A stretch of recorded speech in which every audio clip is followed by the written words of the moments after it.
All right, we're about to get started. So if you can silence your cell phones, close the side and back doors, I'd greatly appreciate it.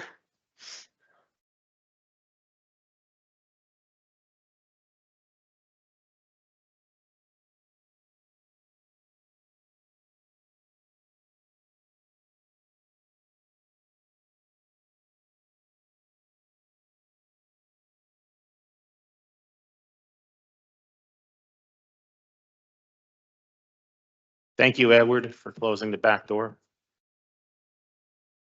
All right. Good evening, everyone. We are on the record. Today is Wednesday, the 9th day of April in the year 2025. This is a regular meeting of the Jersey City Municipal Council. We had a scheduled 6 p.m. start. Clock on my cell phone. Cell phones. The clock on my cell phone is showing 6:02 p.m. May we have a roll call for the commencement of this meeting? Councilperson Ridley. Here. Councilperson Prinzary will be a little late. Councilperson Baggiano. Councilperson Saleh, not here yet. Councilperson Solomon. Here. Councilperson Gilmore, I know he's here, but we'll mark him out for the time being. Councilperson DeGise. Here. Councilperson Rivera. Here. And Council President Waterman. Here.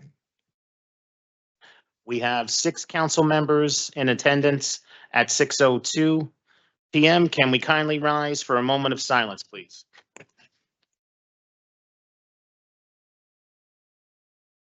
Carmen Medal.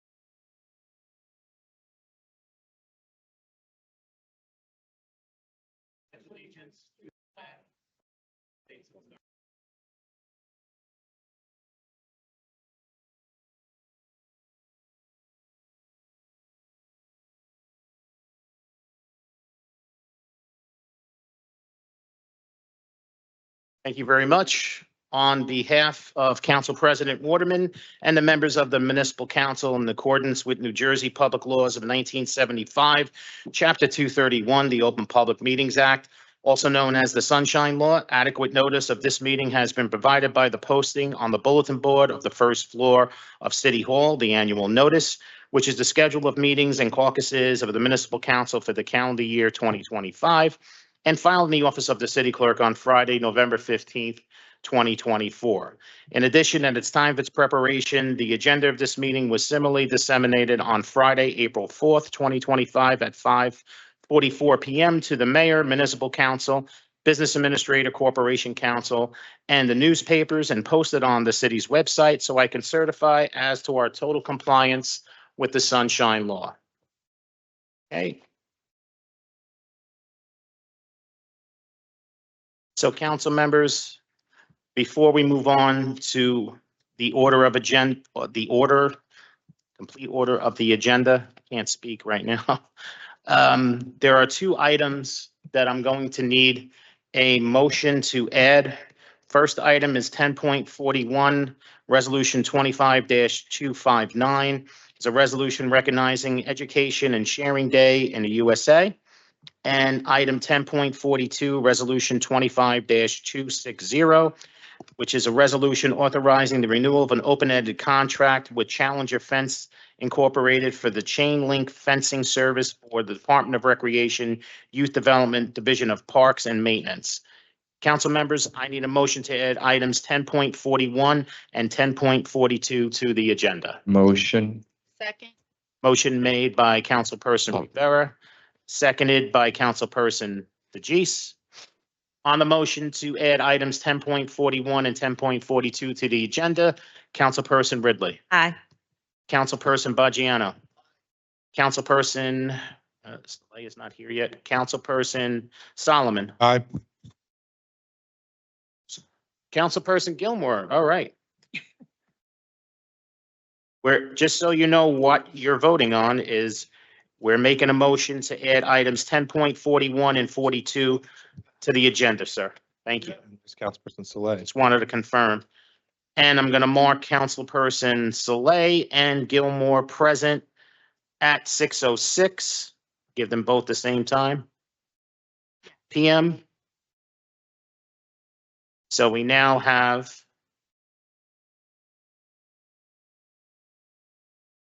8 members. I know. 8 members present. So right now, Councilperson Saleh, we are voting on to add items 10.41 and 10.42 to the agenda. You want my vote or? Yes, sir. Okay, yes. Thank you. Councilperson DeGise, Aye. Councilperson Rivera, Aye. and Council President Waterman. Motion carries 7-0 with council members Prinzary. Well, I'm sorry. I messed that up. It's 8-0 with Councilperson Prinzary absent. I apologize.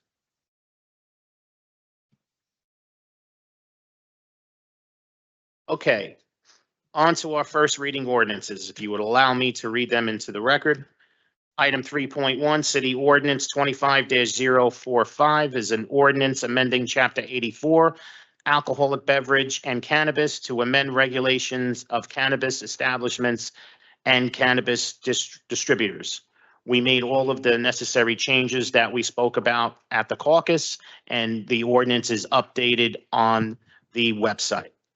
Item 3.2, City Ordinance 25-046 is an ordinance of the City of Jersey City designating the Jersey City municipal offices located at 394 Central Avenue, Jersey City, New Jersey 07307 as the Michael Young Municipal Service Center.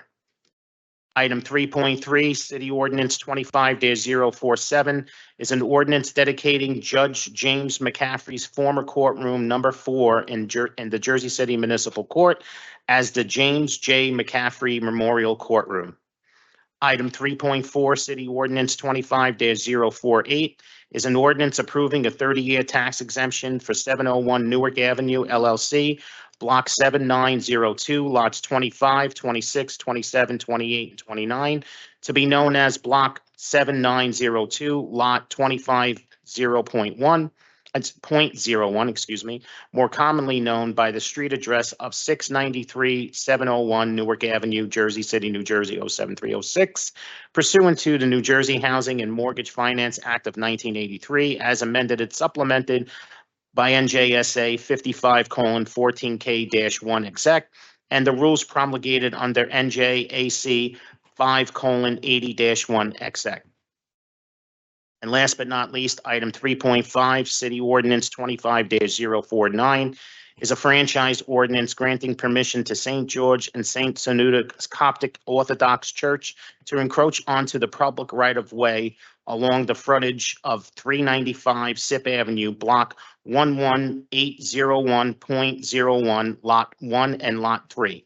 Council members. Dawn, could I say something before we take the vote? I'd like to read something to the council members. Sure. All right. I want to say, I totally support the creation of union jobs and affordable housing. However, this ordinance, which is 3.4, is an imbalance of what the city is getting for what it has already given.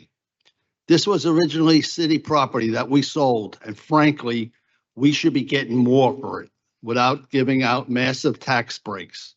We already agreed to the Aspire program for them to get state funding, so this project could have affordable housing. Now they are moving the goalpost yet again by telling us that it can't get completed without a pilot and tax incentives. And it's got to stop.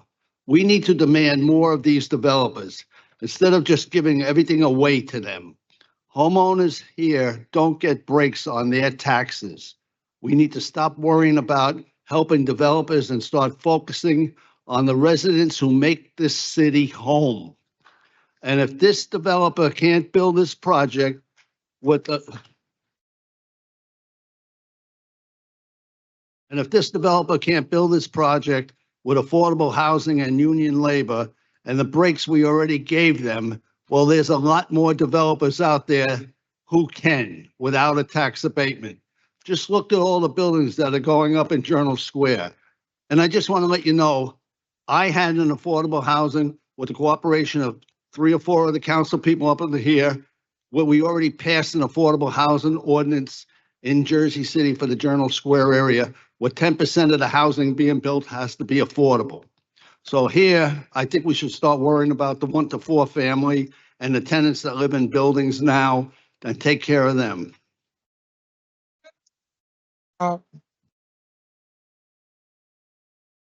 Hey, John, BA, I just want to make sure that I'm correct, with regards to 3.4. So without the abatement, this project will essentially be 20% because of the Expire program. All right, so essentially the abatement at this point will be a 30-year abatement for 5% because it's going from 20 to 25, correct? Councilman, and I believe the petitioner also mentioned union labor. Union, Part of it, yes. Now, also, do we know, what the purchase price was for these parcels that the JCRA, you don't know, if you could find that out, Peter, it should be. Was it previously union labor as well, or that's a change added on? Yeah, I think that was. Okay. And it's going from 20 to 25% affordable. This is 701 Newark Avenue, right? Yeah. That previous. So that's the difference in, okay, thank you. All right, go Okay, ahead, Council President. Did you want to say something? no, that's it. Oh.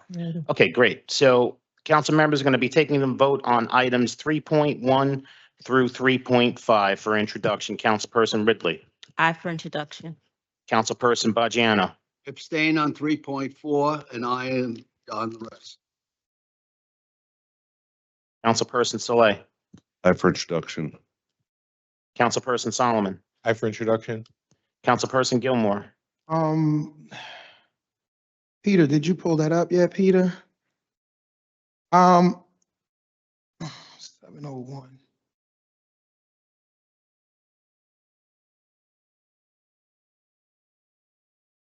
I don't have my snare drum to do the drum roll. Sorry. Let's see, be sure. All right, I got it here. Oh, it's not.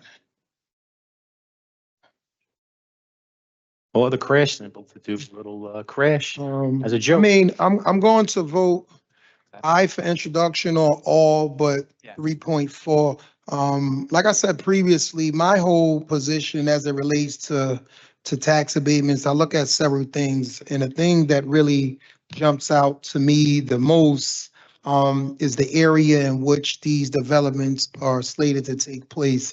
For the life of me, I can't think of any reason of giving anybody building in General Square an incentive to build there. The incentive in the economy is already there to build there. They've upzoned that area like crazy already. This developer's already come to us to get our, I guess, support for this expire funds. So in good conscience, just given the amount of taxes of 1 and 2 family homes, given the raising tax in my own home, I just can't in good conscience vote to give them abatement. So I'll vote no on 3.4, and I hope I'm provided with some more information. We did ask the attorneys for some of the financial documents as it relates to the project. I have yet to receive those. We requested that on Monday. I guess it's only a first reading, so we do have some time to get that in. You sent it? Hmm. Who did he send it to?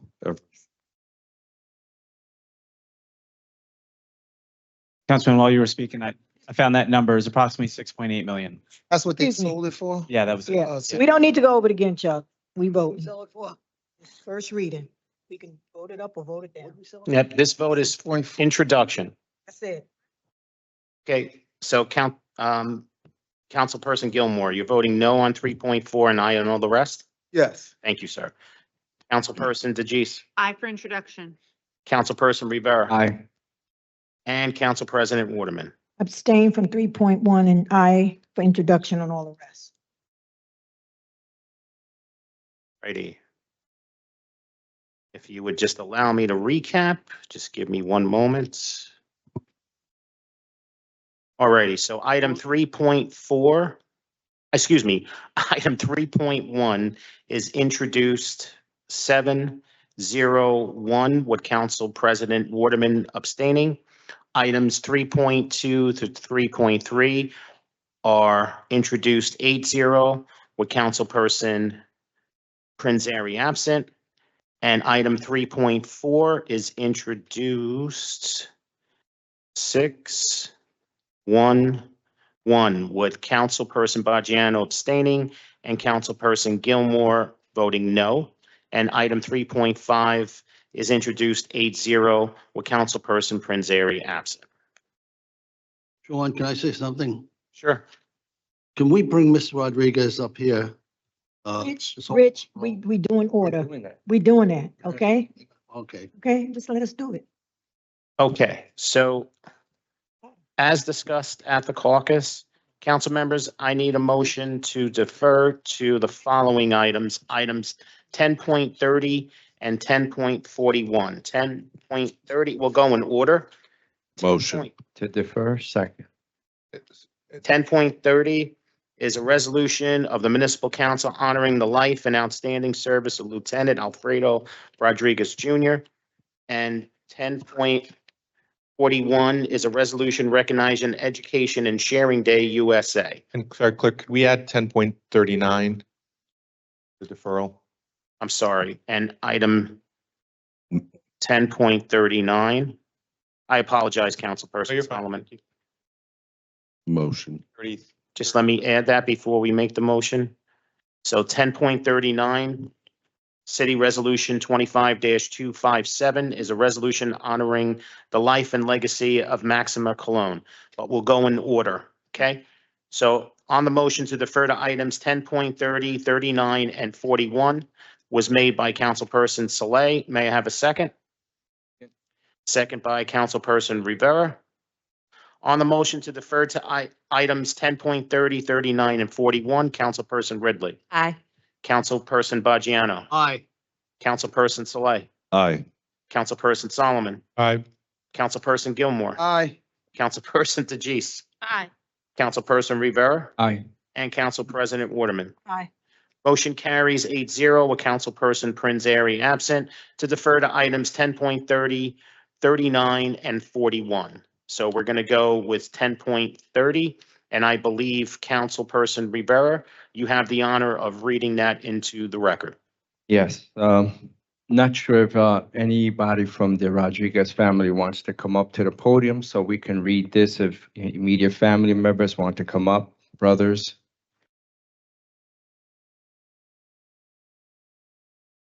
Mom, why don't you come up, Mom? Rich. I know her No, person. no. He said he doesn't, okay? Let him handle it. I know.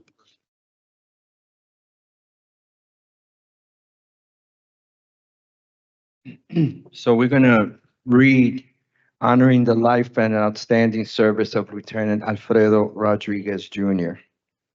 Whereas the city of Jersey City mourns the passing of Lieutenant Alfredo Rodriguez Jr., a dedicated public servant who devoted 37 years of his life to protecting and serving the residents of Jersey City as a member of the Jersey City Police Department.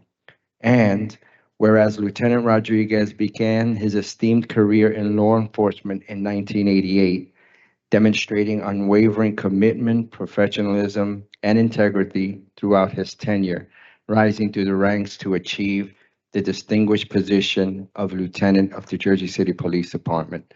And whereas throughout his career, Lieutenant Rodriguez served in various units and oversaw the body-worn camera program, ensuring transparency and enhancing public trust in law enforcement. And whereas beyond his professional accomplishments, Lieutenant Rodriguez was a man of deep faith, a devoted community member, and above all, a loving family man who cherished his wife of 41 years, Kathy Rodriguez, his son Elijah Rodriguez, his mother, Roseanne Rodriguez, his father, Alfredo Rodriguez Sr., and his three brothers, Kenny, Bobby, and Michael Rodriguez, who will forever hold his memory in their hearts. And whereas Lieutenant Rodriguez's lifelong service to the Jersey City Police Department and his dedication to safeguarding the residents of the city of Jersey City exemplify the highest standards of law enforcement and community commitment. And whereas the Municipal Council of the City of Jersey City wishes to recognize and honor Lieutenant Rodriguez Jr. for his outstanding contributions and dedication service to the City of Jersey City.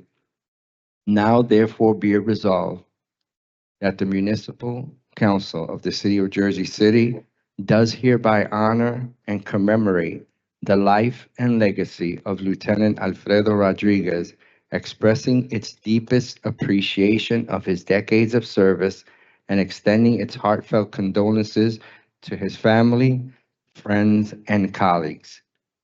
Be it further resolved that a copy of this resolution is presented to the family of Lieutenant Rodriguez as a token of the city's gratitude and respect for his lasting impact on the Jersey City Police Department and the community he so faithfully served.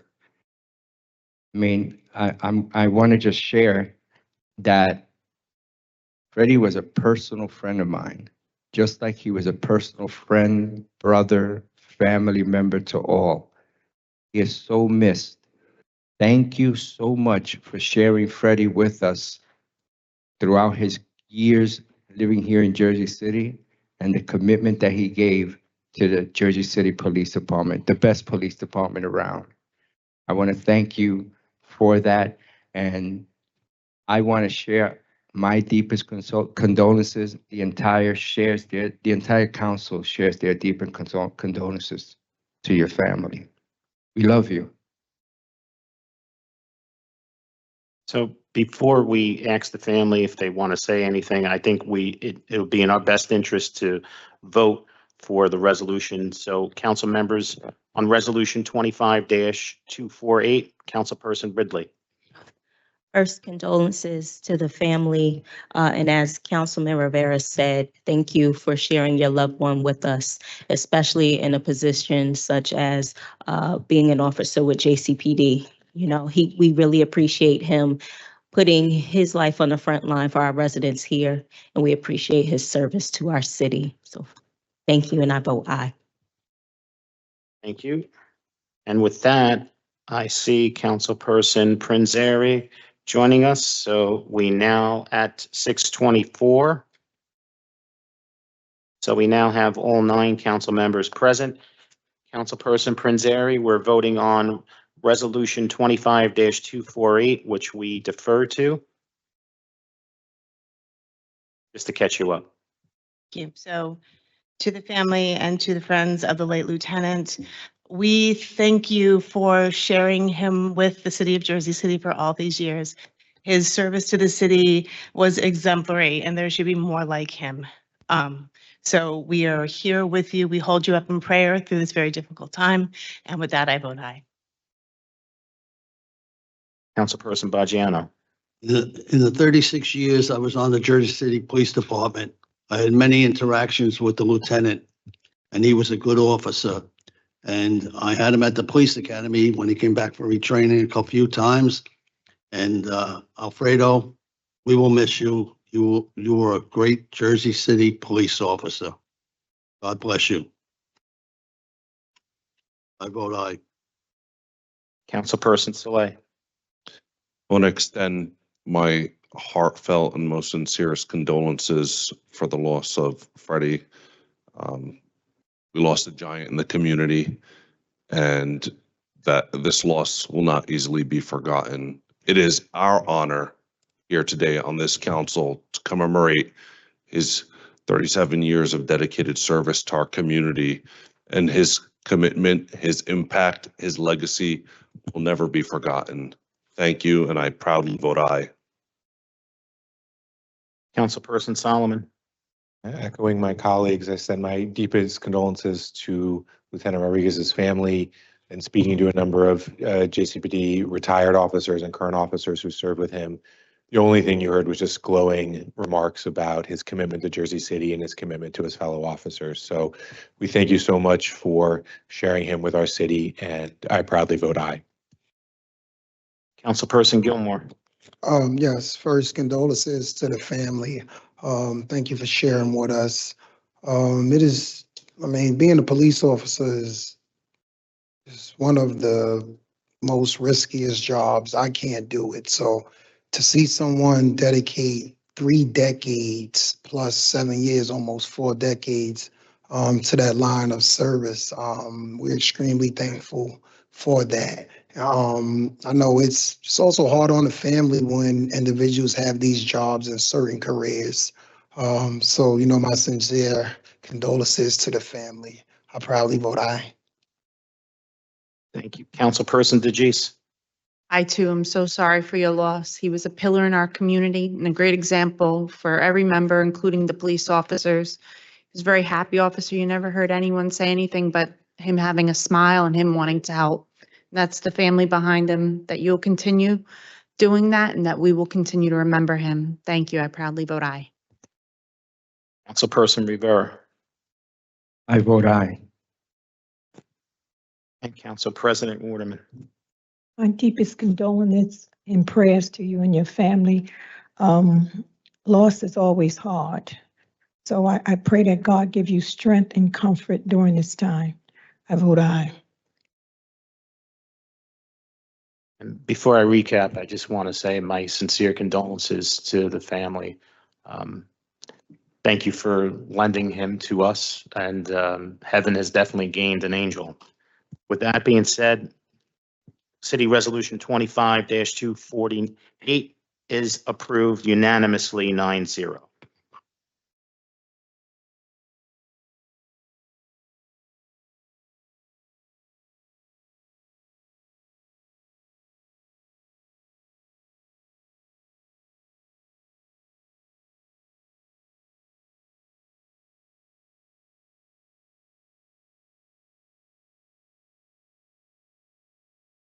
I'm not going to put any pressure on the family. If you don't want to say anything, I totally understand. But if you do, you're more than welcome to come to the podium if somebody wants to come.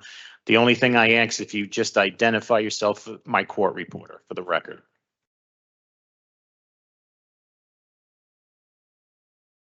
You could just bring the mic up to you. I'm sorry. It's probably hidden underneath.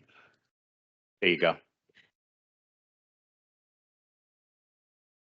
Yeah. Lori Lynch.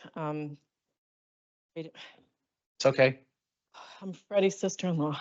Okay. Good evening. On behalf of the Rodriguez family, we extend our deepest and most sincere gratitude to all the members of the Jersey City Municipal Council, the citizens of Jersey City, and most especially to the members of the Jersey City Police Department, who went above and beyond during an unimaginable and difficult time for our family. We are profoundly moved by the meaningful resolution passed by the Municipal Council, honoring the distinguished life and outstanding service of Lieutenant Alfredo Rodriguez Jr. His extraordinary 37-year career with the Jersey City Police Department was a true testament to his unwavering commitment to public service, defined by professionalism, integrity, and a steadfast devotion to the safety and well-being of this community. Lieutenant Rodriguez was a highly respected officer among his fellow brothers and sisters in blue. A man of enduring faith, a steadfast pillar within his community, and above all, a devoted husband, a loving father, a cherished son, a loving grandson, a proud nephew, a caring uncle, a valued brother-in-law, and a brother we were proud to call our own. Alfredo embodied the very best of us: honor, compassion, and duty. And his legacy lives on, etched in the lives he protected and the programs he helped lead, and in the bonds he built with so many throughout his years of service. He made us proud to call him our brother. The joy and pride he brought to his mom and dad every time he walked through the door, those were moments we will never forget. Their faces lit up with happiness, their hearts full of pride for the man he had become and the life he lived in service to others. We are eternally grateful for this formal recognition and for the overwhelming outpouring of support from every corner of Jersey City. From the bottom of our hearts, thank you for honoring not only his memory, but the ideals he stood for, a life of service, of sacrifice, and of love. Thank you.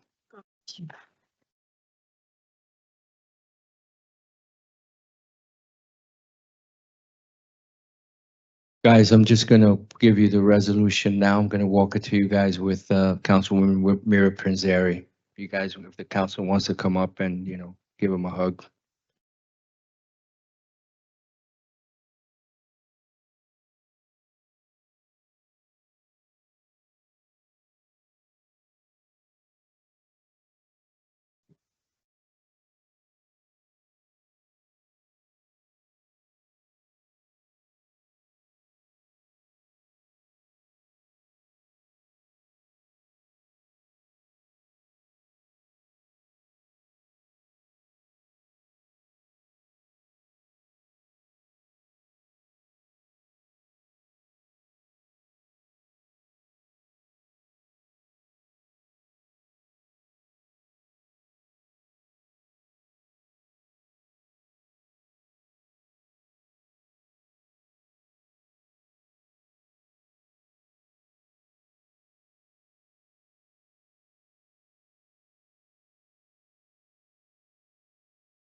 All right, council members. On to our next resolution that we defer to, which is item point 1039, which is resolution 25-257, a resolution honoring the life and legacy of Maxima Cologne. And I believe Councilperson Solomon, you have If Ms. Cologne's family would like to come up while we read the resolution. So this is a resolution honoring the life and legacy of Maxima Cologne. Whereas Maxima Cologne was born in the town of Ay Bonito, Puerto Rico, where she began her journey of resilience, love, and unwavering dedication to her family and community. And whereas seeking a better future, Maxima left her hometown to start a new chapter in life, facing challenges with courage and strength as a single mother, always working tirelessly to provide for her daughter and ensuring her family was well cared for. And whereas Maxima made her home for over 40 years at the TJ Stewart Apartments, where she was not just a resident, but a pillar of the community, offering kindness, support, friendship to all who knew her. And whereas through her selflessness and generosity, Maxima became a trusted neighbor, always ready to lend a helping hand, provide comfort, and bring people together, making a lasting impact on those around her. And whereas faith was central to Maxima's life, and as a devoted Catholic, she dedicated her life to serving her church, teaching children in Sunday school, participating in church events, and living as an example of faith, love, and compassion. And whereas Maxima was a woman of great strength and wisdom, offering guidance and reassurance to those in need, and her words of encouragement and unwavering support left an indelible mark on her family, friends, and community. And whereas Maxima's legacy of love, faith, and service will continue to inspire all who had the privilege of knowing her, and her passing is a profound loss to her family, friends, and her entire community. Now, therefore, be it resolved that the City Council of Jersey City hereby honors the life and legacy of Maxima Cologne. Okay, council members, before we ask the family to speak, I think it's in our best interest to take a vote on the resolution. So with that being said, council members, on item 25-257, which is the resolution, Councilperson Ridley. Condolences to you and your family. You are definitely in our thoughts and prayers. And, when you have a family member that you lose that has such a profound impact, it is felt not only in your family, but beyond. So know that your loved one is remembered and will always be remembered. And with that, I vote aye. Councilperson Prinzary. Sincere condolences. And with that, I vote aye.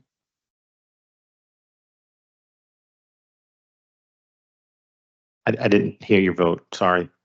It was on, is this better? That's better. Okay. So sorry for your loss. I vote aye. Thank you. Councilperson Baggiano. Councilperson Baggiano, no one heard you. Done. There you My go. condolences, and I vote aye. Thank you, Councilperson Saleh. I extend my deepest condolences and I thank Councilman Solomon for bringing this forward because we should be telling the stories of those people in the community, especially the Hispanic community.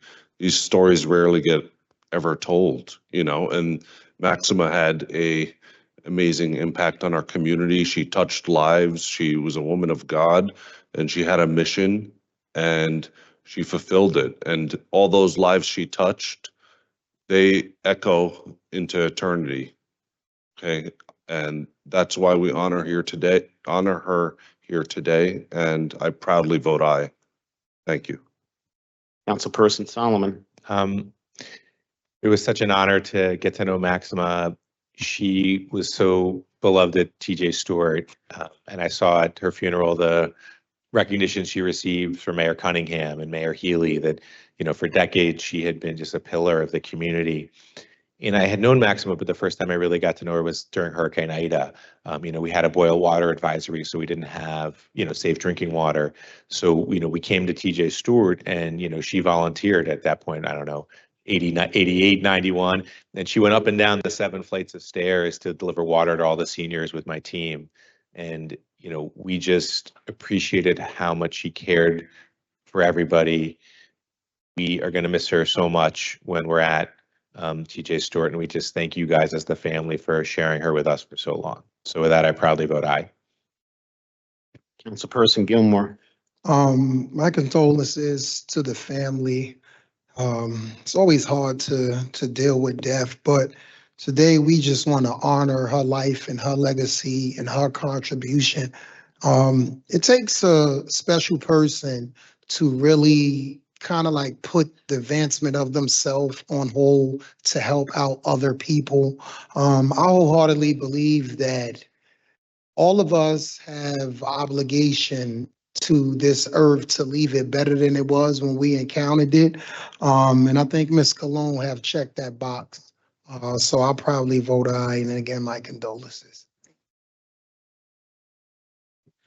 Councilperson DeGise. I'm so sorry for your loss. I vote aye. Councilperson Rivera. You guys know that Maxima's legacy is endless, you know, and she left an amazing blueprint, you know, behind. And she touched a lot of lives. And sometimes when you hear people with legacies like that, with histories like that, when they pass, it's always a sad thing. But the smiles they left behind, you know, of the people that they helped, it's always grateful. She will surely be missed, and I proudly vote aye. Council President Waterman. My condolences and prayers. I proudly vote aye. Before I recap, again, my condolences to you and the family. Again, heaven has gained another angel. So with that being said, Resolution 25-257 is approved unanimously, 9-0.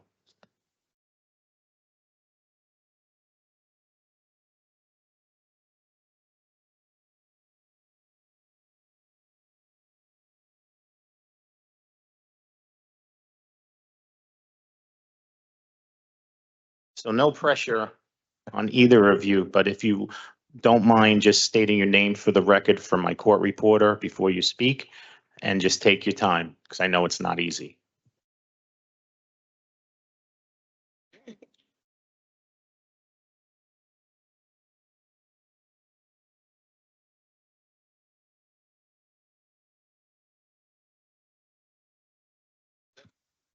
Just say, what's your favorite memory of her? Yeah. Or a piece of wisdom that she wanted you to know that you could pass on to us?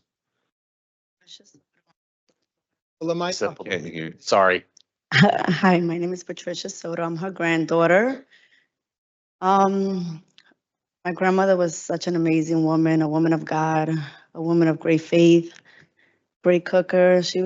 We just miss her so much, and we want to thank you for, that you did with her as well, and always reaching out, and she knew where to go as well. So I thank you guys as well. And it's just been very hard for us. It's just how it happened, but we thank you very much for this time, and for honoring her as well.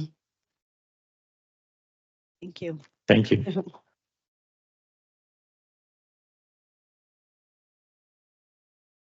The council is going to come down and present you with a resolution and definitely some hugs.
Okay.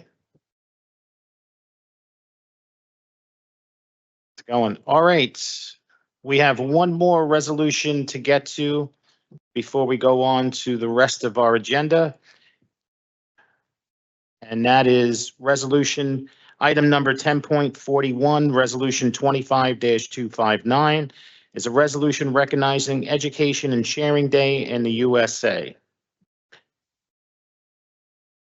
Education and Sharing Day is observed each year on the Rebbe's birthday in recognition of his outstanding and lasting contributions towards the improvement of education, morality, and the acts of charity around the world. This is a day to pause and reflect on our responsibility to ensure our youth have the foundation necessary to lead lives rich in purpose and fulfillment throughout the service and good works. So the city of Jersey City do hereby proclaim April 9th, 2025 as Education and Sharing Day USA. Is the rabbi present? Please come up to the podium. And before we ask you to speak, Rabbi, we're going to take the vote on the resolution. So hopefully you'll get a positive vote on that. On resolution 25-259, Councilperson Ridley. Aye. Councilperson Prinzary. Aye. Councilperson Baggiano. Councilperson Saleh. You stepped out? Okay. Councilperson Solomon? Stepped out. Stepped out. Why are my council members leaving? Oh, Councilperson Saleh, you're here. We're voting on item 10.41, resolution 25-259.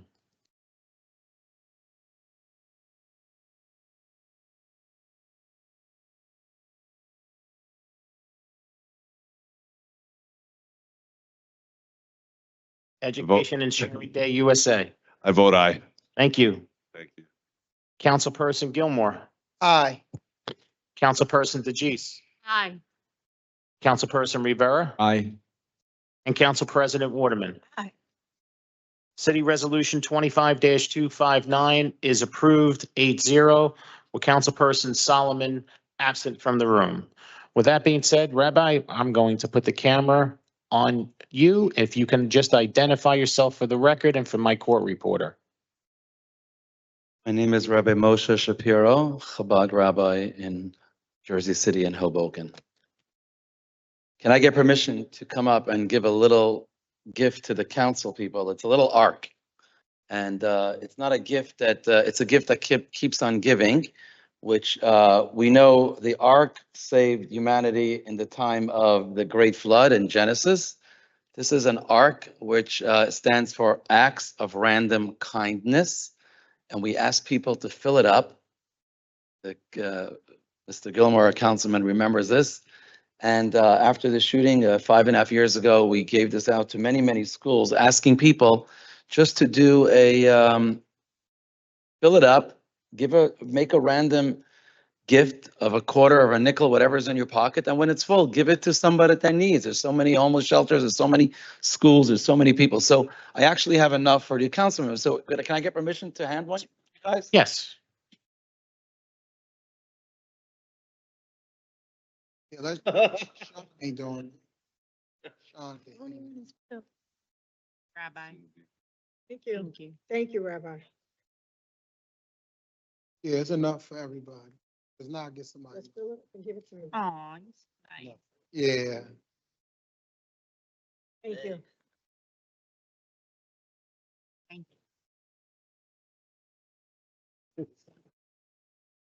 Oh, you got a head started. start, Rich. That was Rich. Started out with something. You did. No? You're the winner. You get to leave early. Item 10.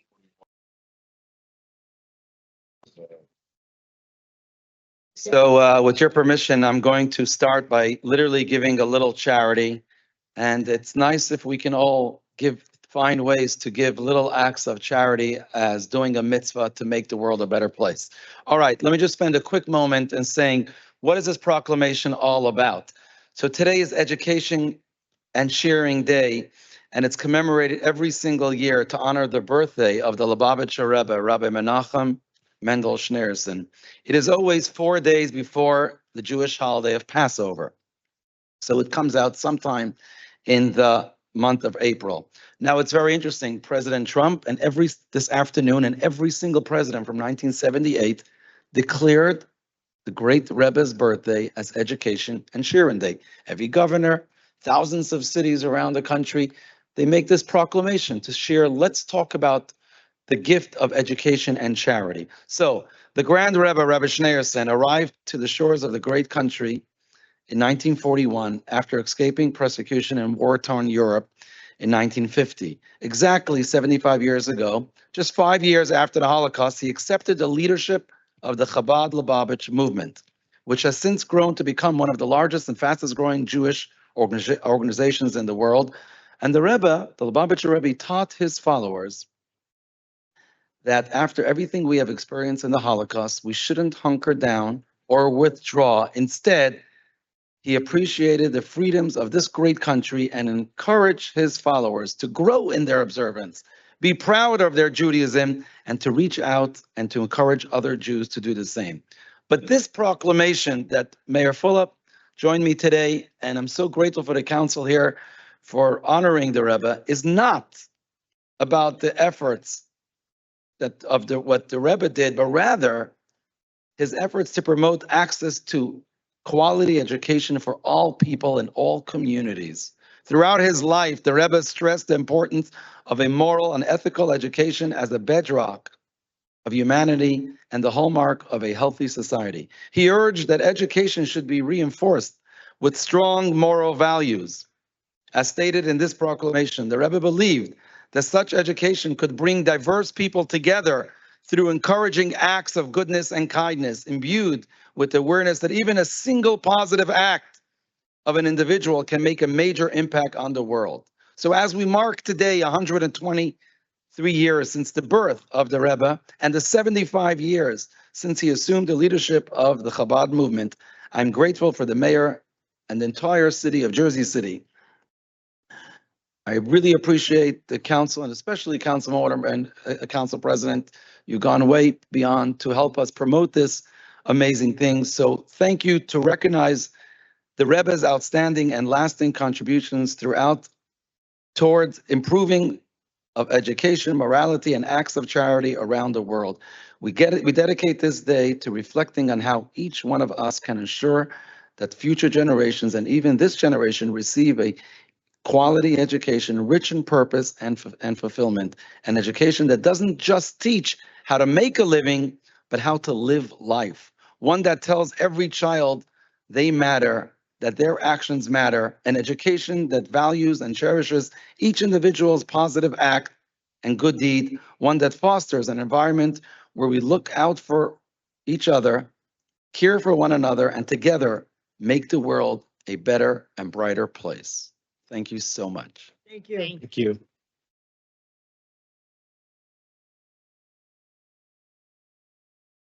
Council members, before you go down to join the rabbi, can I just get Councilperson Solomon's vote on the resolution 25-259? I proudly vote aye.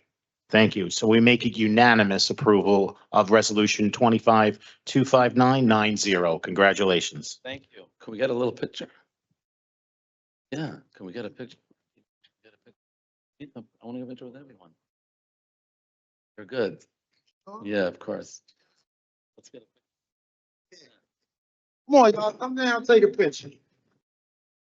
There's some people in some trouble. Yeah. Yeah.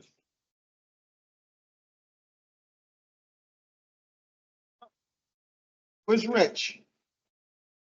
Rich, come here, Rich. Give him time, you know? Rich, get on that phone. Rich?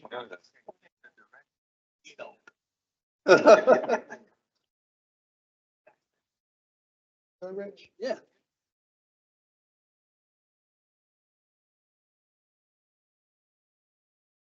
See Rich? Oh, we got him? Okay. Okay. Congratulations. Thank you very much. You're welcome. God bless. Take care. Be well. Best to your family. Thank you.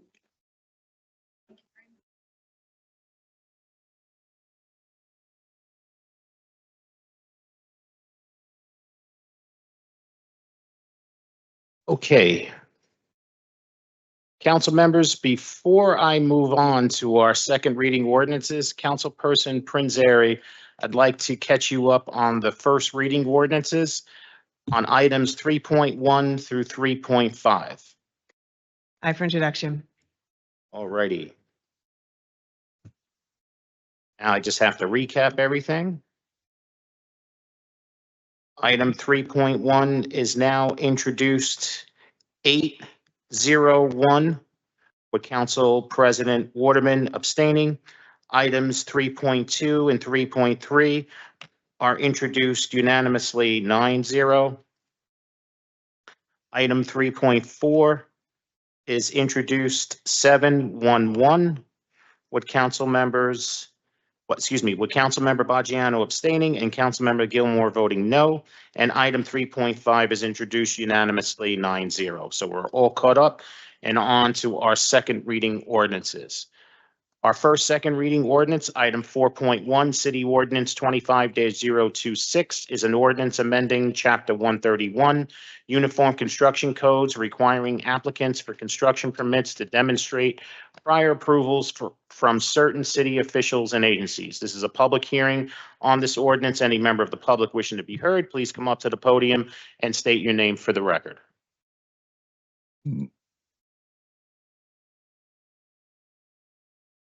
Just give me 1 second, Joel.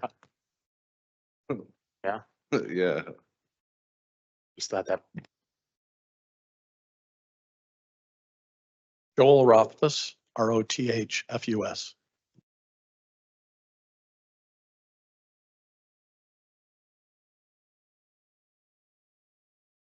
I'm sorry, Joel. Go right ahead. Right, I was just giving her my name. I'm sorry. I am curious about the elimination of the Board of Appeals in the zoning area. I can understand trying to get the lineup of all approvals in order to get a building permit. But as we have personally seen in the landlord tenant office, the Board of Appeals was critical to that process. So eliminating the Board of Appeals here, it's not clear to me how it helps, and it concerns me that it can hurt.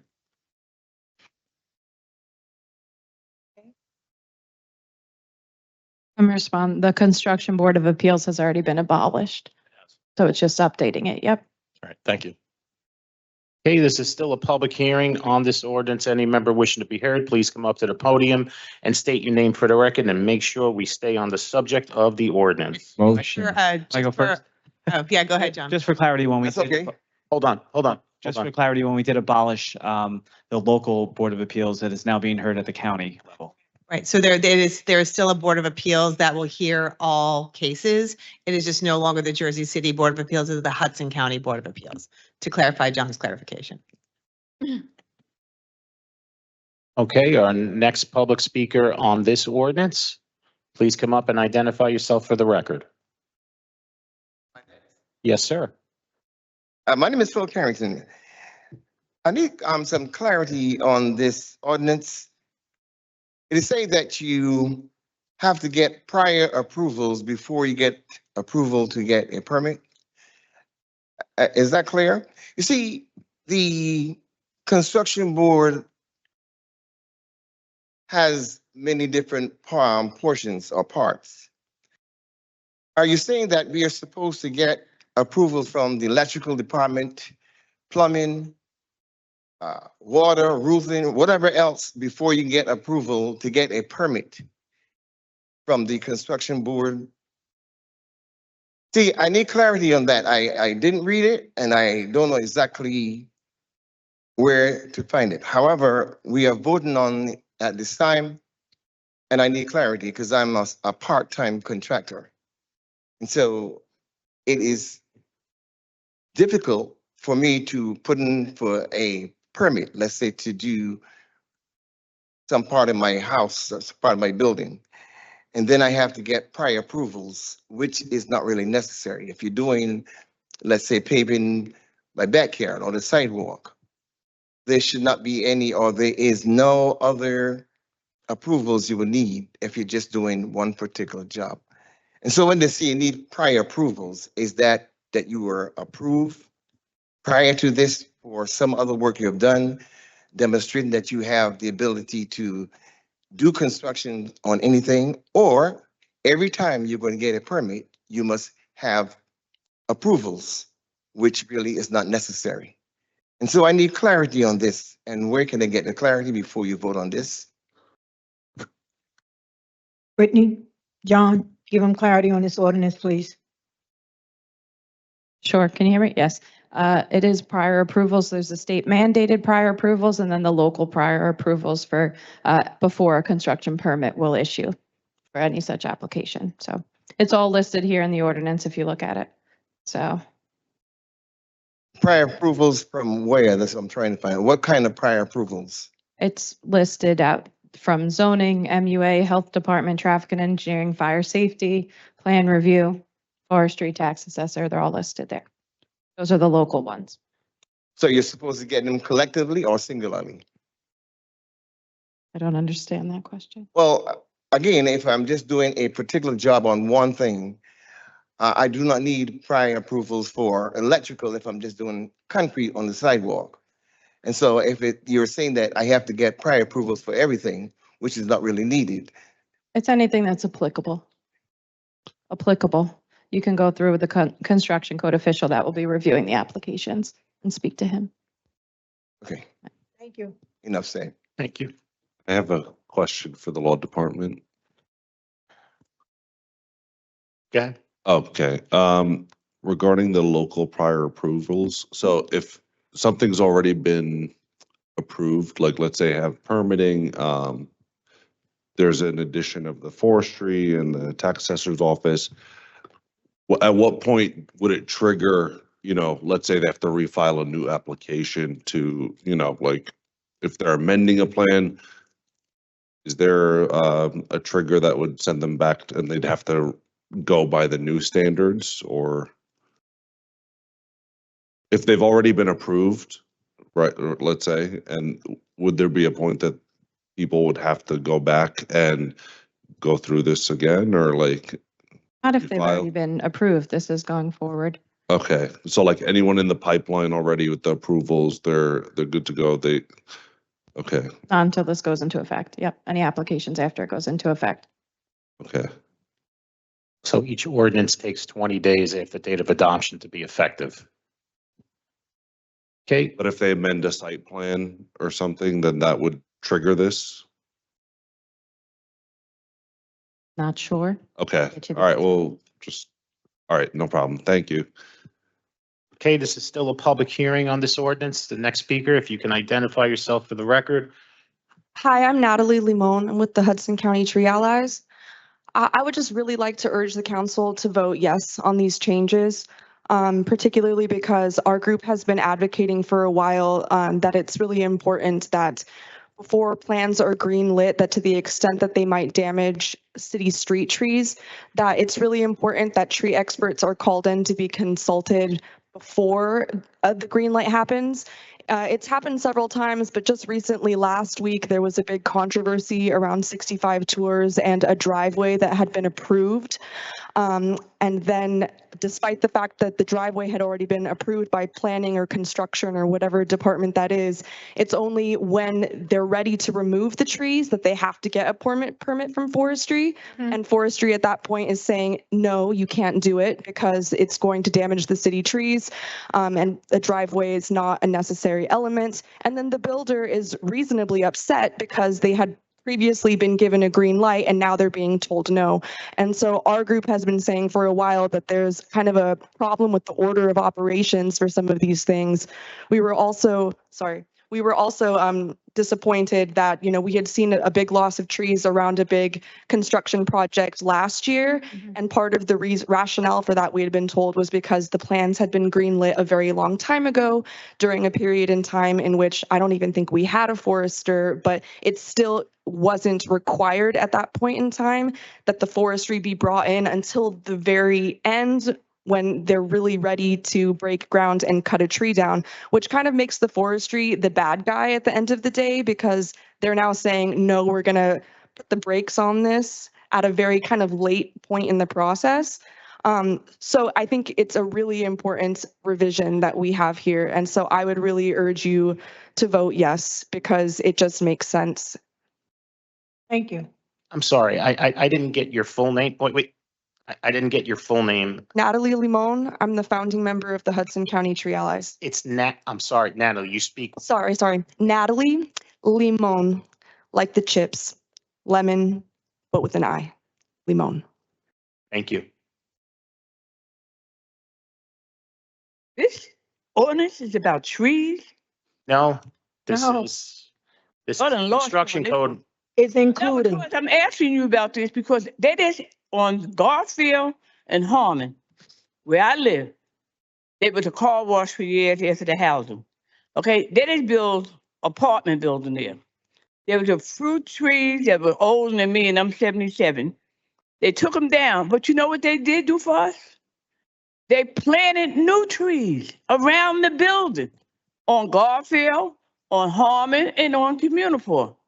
So I think we need to watch when we do this stuff and we worry about greenery and not about nowhere for somebody to lay their head. It's more than about a driveway. We got to be careful what we bring to this table in here. Because a lot of construction is going on in Jersey City. And we're a day late and a dollar short with this here ordinance. Because there's a lot of trees are going up around development. If you see where they didn't start putting new trees up around development that they're doing in Jersey City. So we need to watch what we bring to the table. Thank you. This is still a public hearing on this ordinance. Any member of the public still wishing to be heard, please come up to the podium and state your name for the record. Just give me 1 second before you do that. Okay. Hi, Judith Fury Rogers. I just have a general question. Does the permit or the construction code check in any way to verify if a construction proposal, I don't know if I'm using the right terms, is a redo? And my question is geared toward eliminating abuse of federal funding. If something was already accounted for and then. Put in the Sean. What? Go ahead, Judith. Hey. Finish your question, Judith. I'm sorry. Repeat it? Yeah. Does this permit check to verify if a construction proposal is a redo or to eliminate the abuse of federal funding when construction is done in a high rise or a multi-family unit? Who's answering that? They're gonna answer. Give them a second.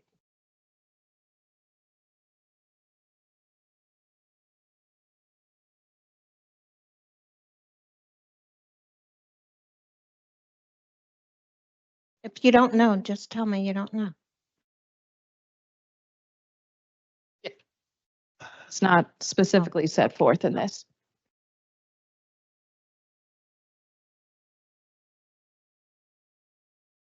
He didn't hear you. No, I heard you. Oh, okay, okay. Thank you. That's okay. Yeah, thank you.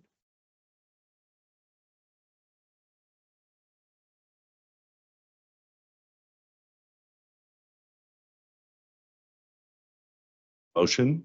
Do you have any more to say on the No, ordinance? Okay, Okay, that's. no, that actually answers my question. Okay, thank you. Motion. This, second. still have to ask, guys. Sorry.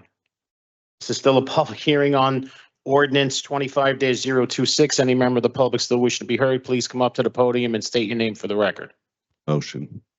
Now I get the magic motion. Motion to close the public hearing on city ordinance 25-026 made by Councilperson Saleh. May I have a second?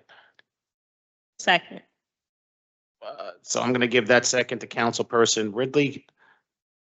On the motion to close the public hearing on city ordinance 25-026, Councilperson Ridley. Aye. Councilperson Prinzary. Aye. Councilperson Bajano. Councilperson Saleh. Aye. Councilperson Solomon. Aye. Councilperson Gilmore. Councilperson DeJeece. Councilperson Rivera. Aye. And Council President Waterman. Aye. Motion to carry, motion to close the public hearing on city ordinance 25-026 is approved unanimously 9-0. Before we ask for a vote, as discussed at the meeting, at the caucus meeting, there is an amendment that needs to be done to the ordinance that is going to be a substantial change to the ordinance, which would redirect re-advertisement, and it's under Part D, local prior approvals. In number 1, it's going from Jersey City Zoning Board to office, and they add number 8, Jersey City Forestry Division to obtain forestry permits, and number 9, Jersey City Tax Assessor's Office for payment of any pre and post development fees. These amendments are in red, online, and underlined, just so we are all aware. So council members, and before I ask Corporation Council, this is a substantial change, correct? Correct. Thank you. With that being said, council members, I need a motion to amend city ordinance 25-026. Motion. Motion made by Councilperson Saleh. May I have a second? Second. Second by Councilperson Solomon. On the motion to amend city ordinance 25-026, Councilperson Ridley. Aye. Councilperson Prinzary. Aye. Councilperson Bajano. Councilperson Saleh. Aye. Councilperson Solomon. Aye. Councilperson Gilmore. Councilperson DeJeece. Councilperson Rivera. Aye. And Council President Waterman.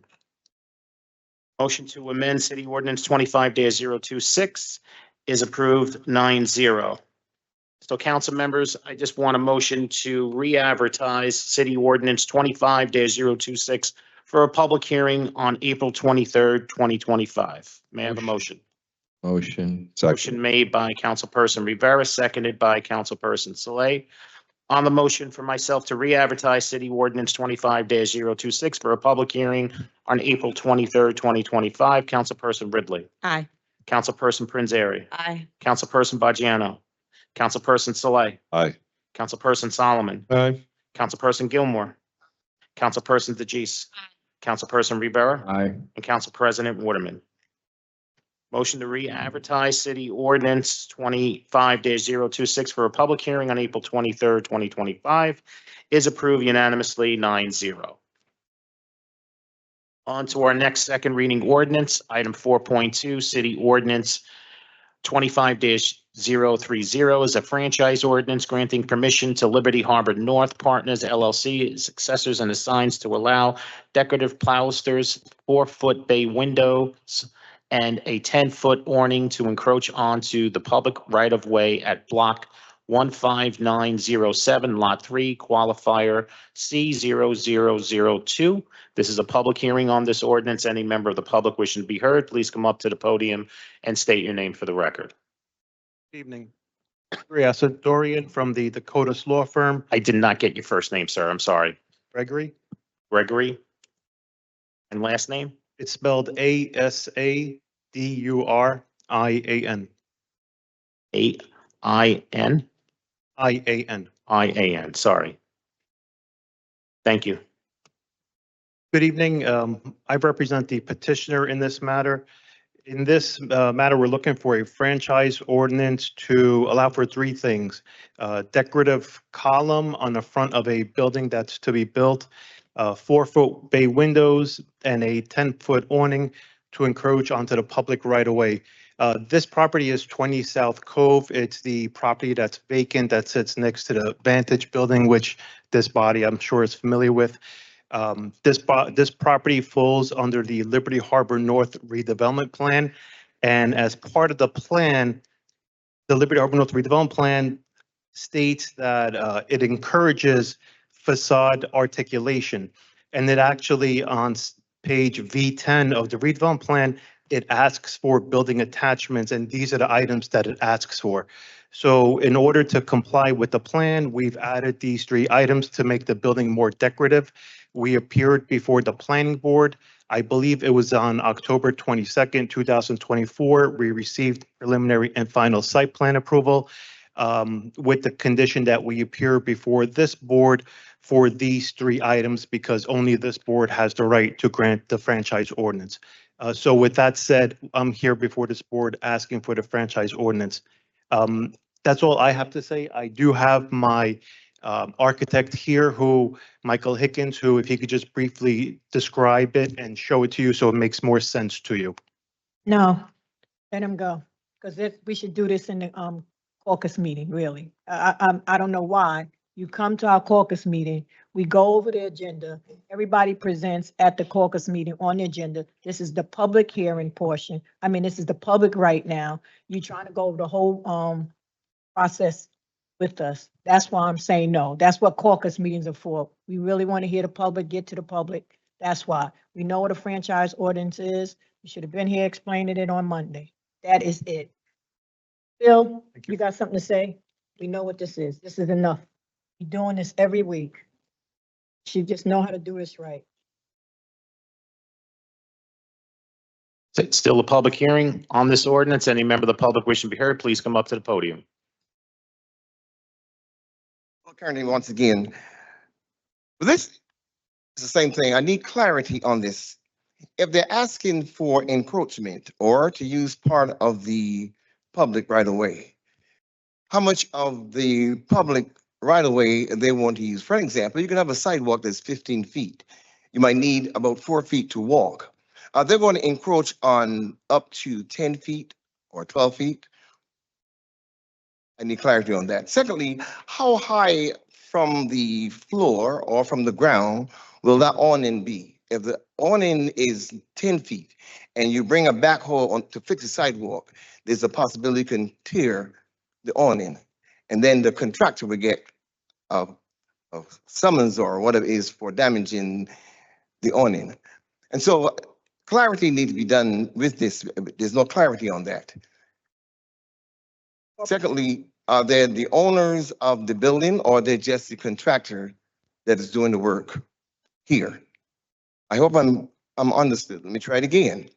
They're asking to use part of the right of way. In other words, the awning could go over 10 feet. In here? of 15 feet, but some sidewalks are smaller. Sometimes you have a sidewalk that's only 6 feet to walk. So the question is, how much of that are they going to take over the whole sidewalk? Because you're supposed to only have 18 inches from your building. Are they going to extend beyond the 18 inches? And how much more? And how high is it? If you drive your bus or your van on the sidewalk, can you damage that awning? Clarity needs to be given. Thank you, Phil. You want to speak to him? Speak to him. The lawyer's right there. Because this makes no sense here. This is still a public hearing on city Yeah. ordinance 25-030. Any member of the public wishing to be heard, please come up to the podium and state your name for the record. Motion. Motion to close the public hearing on city ordinance 25-030 was made by Councilperson Saleh, seconded by Councilperson Baggiano. On the motion to close the public hearing on city ordinance 25-030, Councilperson Ridley, Aye. Councilperson Prinzary, Aye. Councilperson Baggiano, Councilperson Saleh, Aye. Councilperson Solomon, Aye. Councilperson Gilmore, Councilperson DeGise, Councilperson Rivera, Aye. and Council President Waterman. Motion to close the public hearing on city ordinance 25-030 is approved unanimously 9-0. For final consideration and adoption of city ordinance 25-030, Councilperson Ridley, Aye. Councilperson Prinzary, Aye. Councilperson Baggiano, Councilperson Saleh, Aye. Councilperson Solomon, Aye. Councilperson Gilmore, Councilperson DeGise, Councilperson Rivera, Aye. and Council President Waterman. City Ordinance 25-030 is adopted unanimously 9-0. On to our next second reading ordinance, item 4.3, City Ordinance 25-032 is an ordinance amending Chapter 296, Streets, Sidewalks, and Public Rights of Way, Article 2, Closure of Public Right of Way of the City Code, requiring council approval of applications for street closures requiring the closing of 10 city blocks for 5 hours or more. This is a public hearing on this ordinance. Any member wishing to be heard, please come up to the podium and state your name for the record. Motion. Phil's coming up. Hold on. Let it rip, Phil. In 2020, my name is Phil Carrington once again. In 2022, I had the same issue. And there was a question, but some people do get more time than that. Is this saying that you're not allowed to block the streets for more than 5 hours or it get approved for more than that? James, explain it to him, please. Sure. So Phil, what this basically says, if there is a special event that applies for a permit and they're going to close 10 blocks for more than 5 hours, the current system is that they simply get an approval from the Cultural Affairs Office. Correct. We're saying that they need to get that permit from the city council moving forward. And the purpose of that is on events that have such a large impact on the city that in essence shut down portions of the city for half a day or more, that we want the organizers of those events to basically be able to present their plans to the city, explain how they're doing outreach, and just make sure that the council has a check, including the date of the event, to make sure that it's not scheduled on other important days. So that is ultimately what this calls for. It would only affect very, very large events. In this case, the only current events that it would be affected are the two big marathons that happen. But obviously another event could theoretically fit the criteria. Okay. So you're saying that there's still a possibility that it will be given? And yes, absolutely. Yeah. Question answered. Thank you.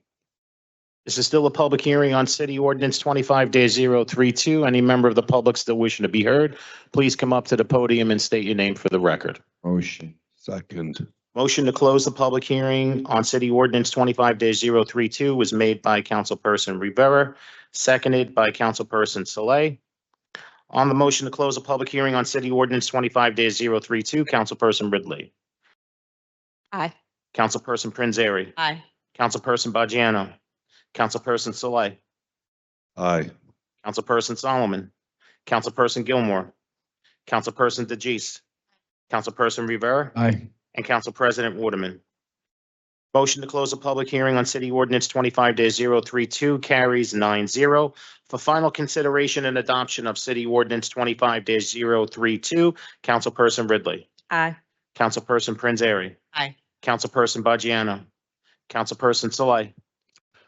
I have a few concerns with this, in terms of, what possible things can happen in the future. If it was to come before, an event would come before the council that would become a flashpoint in this body.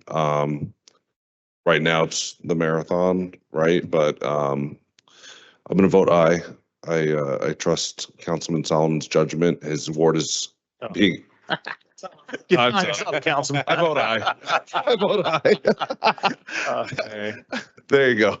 Thanks. That was totally a joke. I'm sorry. I'm sorry. That's funny. I vote aye. I'm sure now.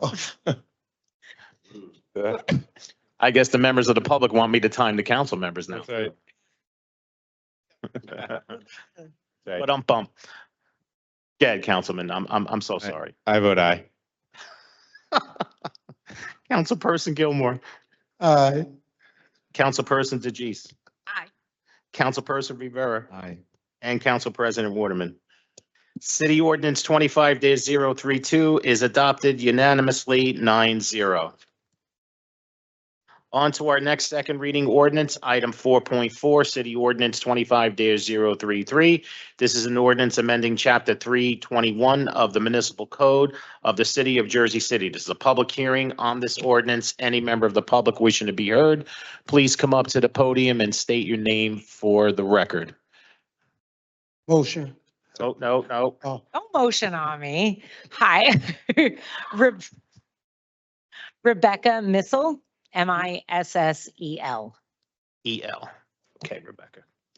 Thanks, Sean. Welcome. So I just want to encourage the council to vote in favor of this ordinance, as it states in the municipal code that trees are an incredibly effective and necessary bulwark against climate change, against flooding. I live in the Van Voorst Park neighborhood. We were fortunate to have Chief Forester Mike Cianza, I'm going to mess up his name, sorry, Sean, come to one of our previous meetings and speak about the incredible work that he's doing to improve our urban forest, but especially in the context of the federal government rescinding funds for trees in both urban and rural environments, suburban environments. It's incredibly important that we have protection for our urban forests here in Jersey City. So I encourage you all to vote in favor of this. Thank you. Thank you.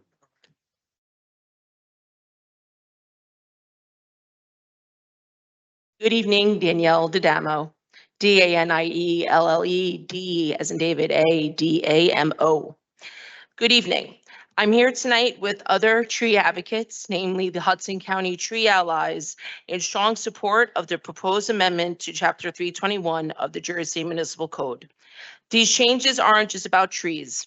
They're about public health, equity, environmental resilience, and our city's long-term livability. These updates bring Jersey City into alignment with the New Jersey Department of Environmental Protection's model ordinance for stormwater management. That may sound technical, but what it means in practice is that we're finally treating trees like the essential infrastructure there are. Trees absorb stormwater, reduce flooding, clean our air, and cool our streets during hotter and hotter summers. Crucially, these amendments recognize the disproportionate value of mature trees. A single well-established tree does exponentially more for stormwater retention, carbon sequestration, and urban cooling than multiple younger ones. The inclusion of defined protections, such as for root zones and limits on pruning and removal, ensures we don't lose these green assets due to ignorance or short-sighted development.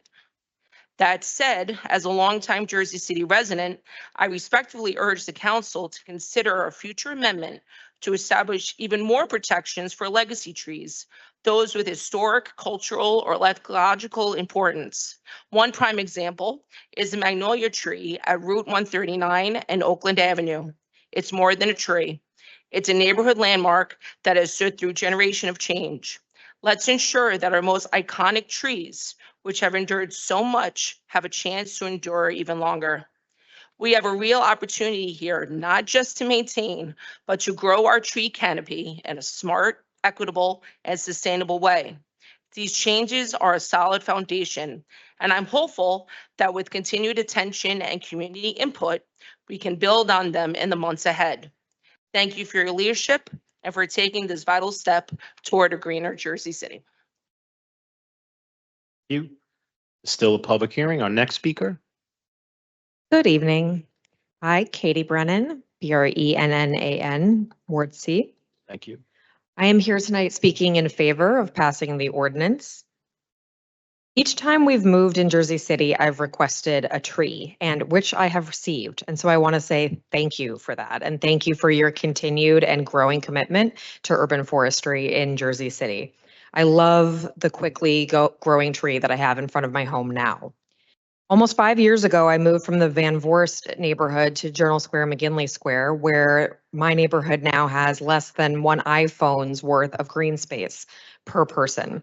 And unfortunately, shortly after moving in, the old growth tree right next to my house came down, and I have no idea why. And not too long after that, we were hit by Hurricane Ida. And despite living on a hill, the basement flooded and all the mechanicals were lost. We're lucky that that was it.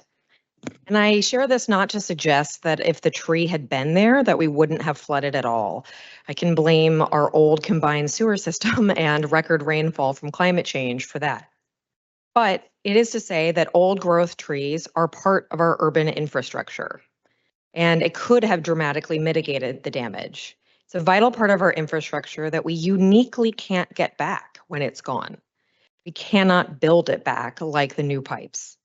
As record rains continue and as the changing climate affects us in perilous ways, we've got to protect our infrastructure, resilience from flooding, and deadly heat island effect, which is the most deadly thing of all in urban areas. I echo the concerns of cuts to the federal funding and an uncertain future at the state level. We've got to do our part locally. So thank you for your passage tonight, and thank you for protecting our city. Thank you.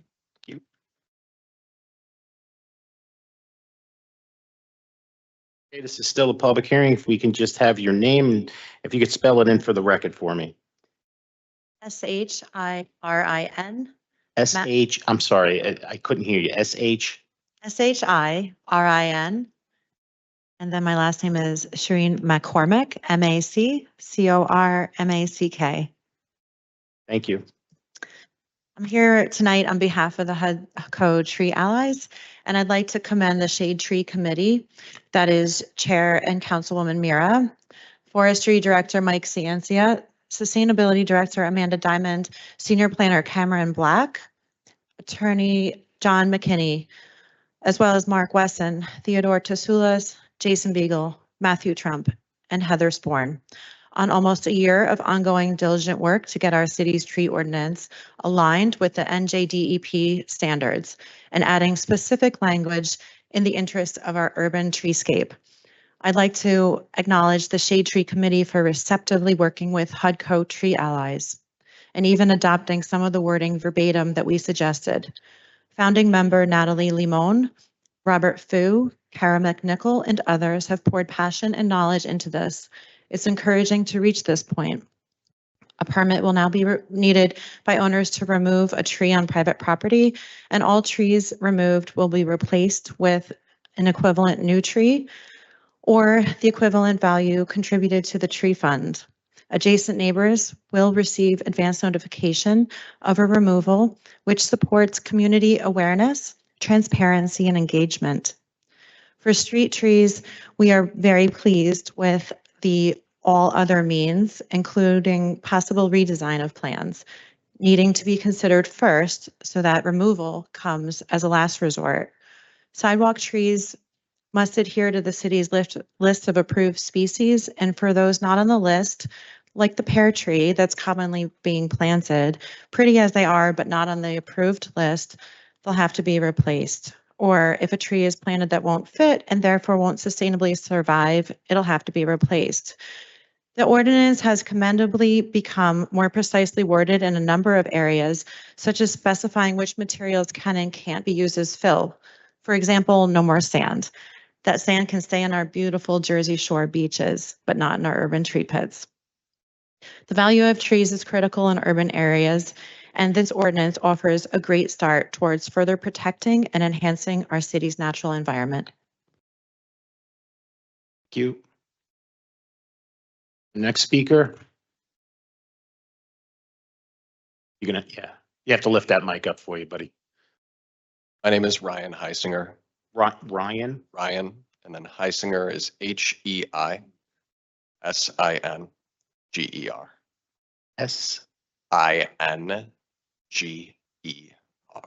Thank you, sir. Thank you. All right. Well, I have been a resident of Jersey City and specifically Ward C for 11 years now. And I'm here to speak in strong support of Ordinance 25-003, which updates Chapter 321 of the Municipal Code to better protect the city's trees. At a practical level, this ordinance is a major step forward for Jersey City. It ensures that mature trees on both public and private property are more adequately protected, which is necessary because those trees protect us in ways that most don't realize.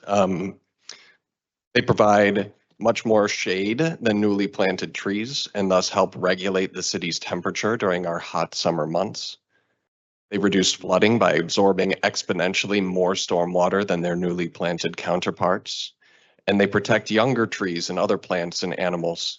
This goes without mentioning the beauty they provide us. I would be remiss if I didn't mention the magnolias, which have been in bloom for the last week or so. This ordinance promotes accountability and makes sure we're not just talking about green space in theory, but actually valuing green space in practice, because green space is invaluable to us. But I want to take a quick moment to just speak beyond practicalities. Trees are not just infrastructure. They are more than the protection and the beauty they provide us. Trees are living beings, literally. They are alive, and for that reason alone, they deserve respect. By passing this ordinance, we are recognizing that the non-human life around us matters, that we have a responsibility not only to each other, but to the living world we share this city with. It is a small but powerful act of reverence. So I ask that you vote yes, and I thank you for your time. Thank you. Next speaker, if you can just spell your name for the record for me, please. Yeah, Daniel Santiago, DanielSantiago. Thank you, sir. All right. So today I wanted to show my support for this amendment for this ordinance. Many trees, especially on private property, have been here before those living on this land of the Lenape people. As a city that touts its progressiveness, this ordinance will be a shining beacon for cities across New Jersey, showing the respect for life and land. As a Filipino resident, I want to highlight a saying that we say back home: land is life. The land gives us unconditionally. And as stewards on this land of Turtle Island that we call Jersey City, we should do all we can to protect all green spaces as well as the trees all around us. I've worked with Jersey City youth for a decade now, and some of the most lovely moments of wonder have been in nature. Whether it was the wonder little kids had from the beauty of the leaves changing color, the little critters that keep children in amazement, the shade they bring on a hot summer's day, and so much more that are invisible to us that they provide. I've personally seen the devastation of uprooting and cutting down trees from Palestine to the Philippines, from flooding and mudslides to the destruction of the connection to one's land. In Palestine, they created structures and walls around trees, showing their connection and deep reverence for the land. In the same vein, when developers build new structures and housing here, we should demand they show the same dignity for our land. I urge you all to vote yes for this ordinance as a show of respect for the land and for each other. Thank you. Thank you. Our next speaker, if you can just come up to the podium and spell your name for the record. Robert Fu. Last name is F as in Frank, U. Thank you. Also with HC Tree Allies. And I would like to urge passage of the amended tree ordinance. I especially want to say that as a homeowner, I'm 100% supportive of the modest protections for trees on private property that are contained in this bill. Mature trees provide very real, tangible benefits to homeowners, besides beautifying the interior of my block. Large mature trees' special role in helping absorb stormwater is well established. A medium-sized tree is found to absorb up to 2,400 gallons of water per year. I had to do a little calc to visualize that, and that is a cube of water 7 feet by 7 feet by 7 feet, which is water that's not in my or your basement. Trees have even been found to increase property values by up to 15%. To conclude, I'd like to thank Mira and the Shade Tree Committee for working with us to reach this point. And again, I urge you to vote to pass. You. Our next speaker, if you can just spell your name for the record. Hi, Erica Tubbs, Trika. I'm sorry, your first name is Erica? And last name? Tubbs, Tubbs. BBS? Yes. Thank you. I'd like to express support and thanks to the Shade Tree Committee for the updated tree ordinance 321.6 that added protections of trees on private and public lands. As a daily pedestrian, I can attest to the vital importance of trees on private property, particularly ones near sidewalks. They immensely affect the physical and psychological well-being of all Jersey City residents, human and non-human. Incentives for property owners to preserve trees near sidewalks would make a huge positive difference. I would like to emphasize the urgent need to preserve, protect, and care for as many mature trees as possible. In light of increasingly hot summers, as mature trees can lower temperatures by up to 10 degrees with their significantly larger shade canopies and through evapotranspiration. The removal of an existing tree is a deficit for everyone, and treating our trees as living beings directly affects our ability to enjoy where we live. Thank you. Thank you. Our next speaker. Bill O'Day. I'm here to speak in favor of the ordinance and just suggest that upon adoption of the ordinance that the city commit the appropriate staff for maintenance of existing trees. I've seen many trees in my neighborhood that I have no idea why those trees have been taken down. I see tree stumps often for 8 months, 9 months a year, staying there with no removal of them, no planting of a new tree. And ordinances are great. This is a great ordinance. I'm glad to see that the city council is adopting it. But also as part of you do your census of trees, bringing the appropriate staff on board to make sure that the trees that are mature trees remain and are not just taken down, I think is as critical as making sure we have new and additional trees as part of our tree inventory. Thank you. Next speaker. Hi, Natalie Limon, and I'll spell that for you. I didn't realize we all spell our names. No. Yeah. That's L-I-M as in monkey, O-N as in Nancy. Thank you.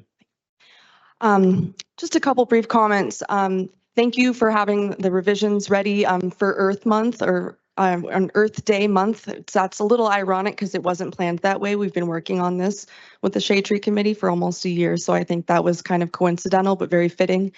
I think the people have spoken tonight, which is really exciting. And to the extent that it might not be popular that we're now going to be regulating trees on private property and asking people to get permits, that's understandable.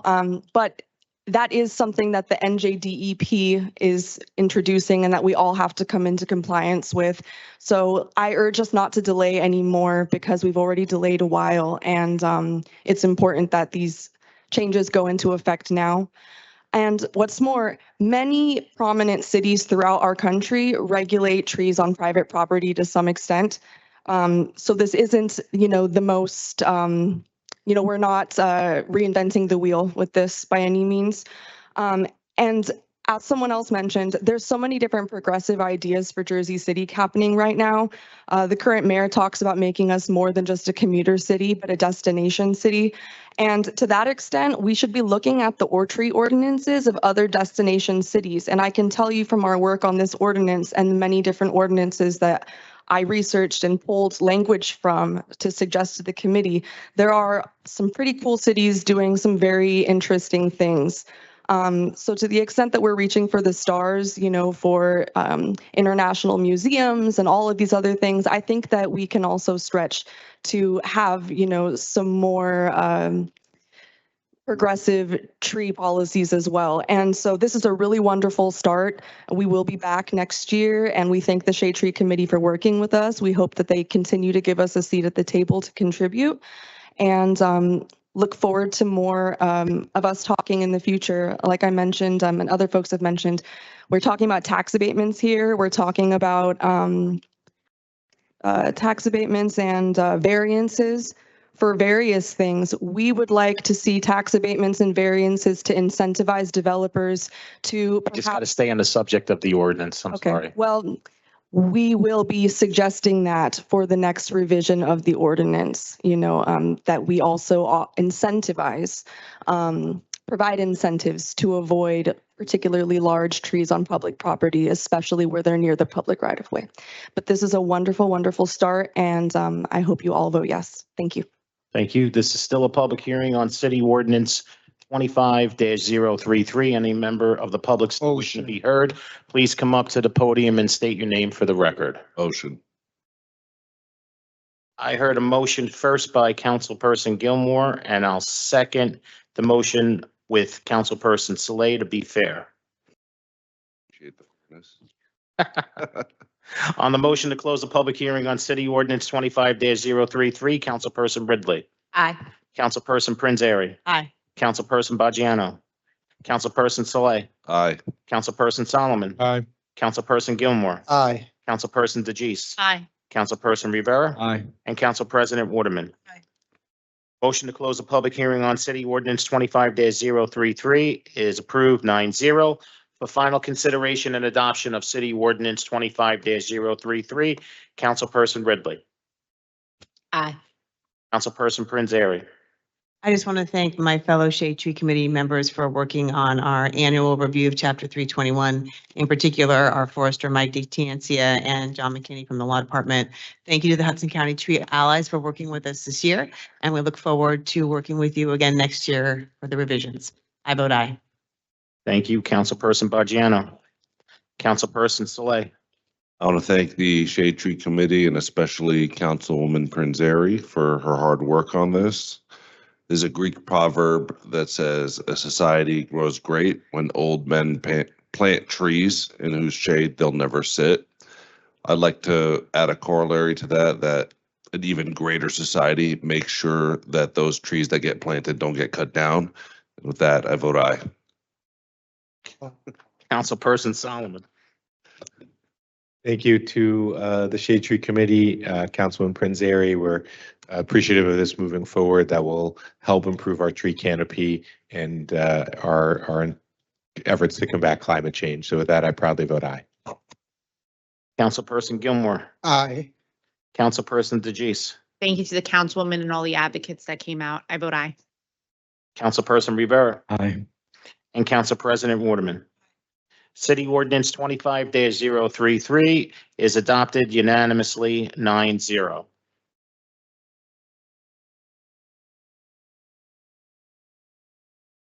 Thank you. Thank you very much.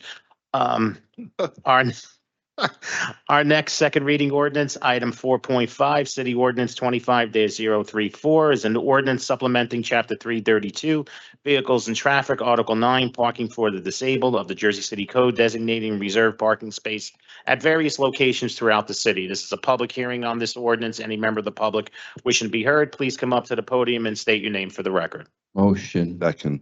Third. Motion, motion to close the public hearing on city ordinance 25-034 was made by Councilperson Rivera, seconded by Councilperson Saleh, third by no, I'm kidding.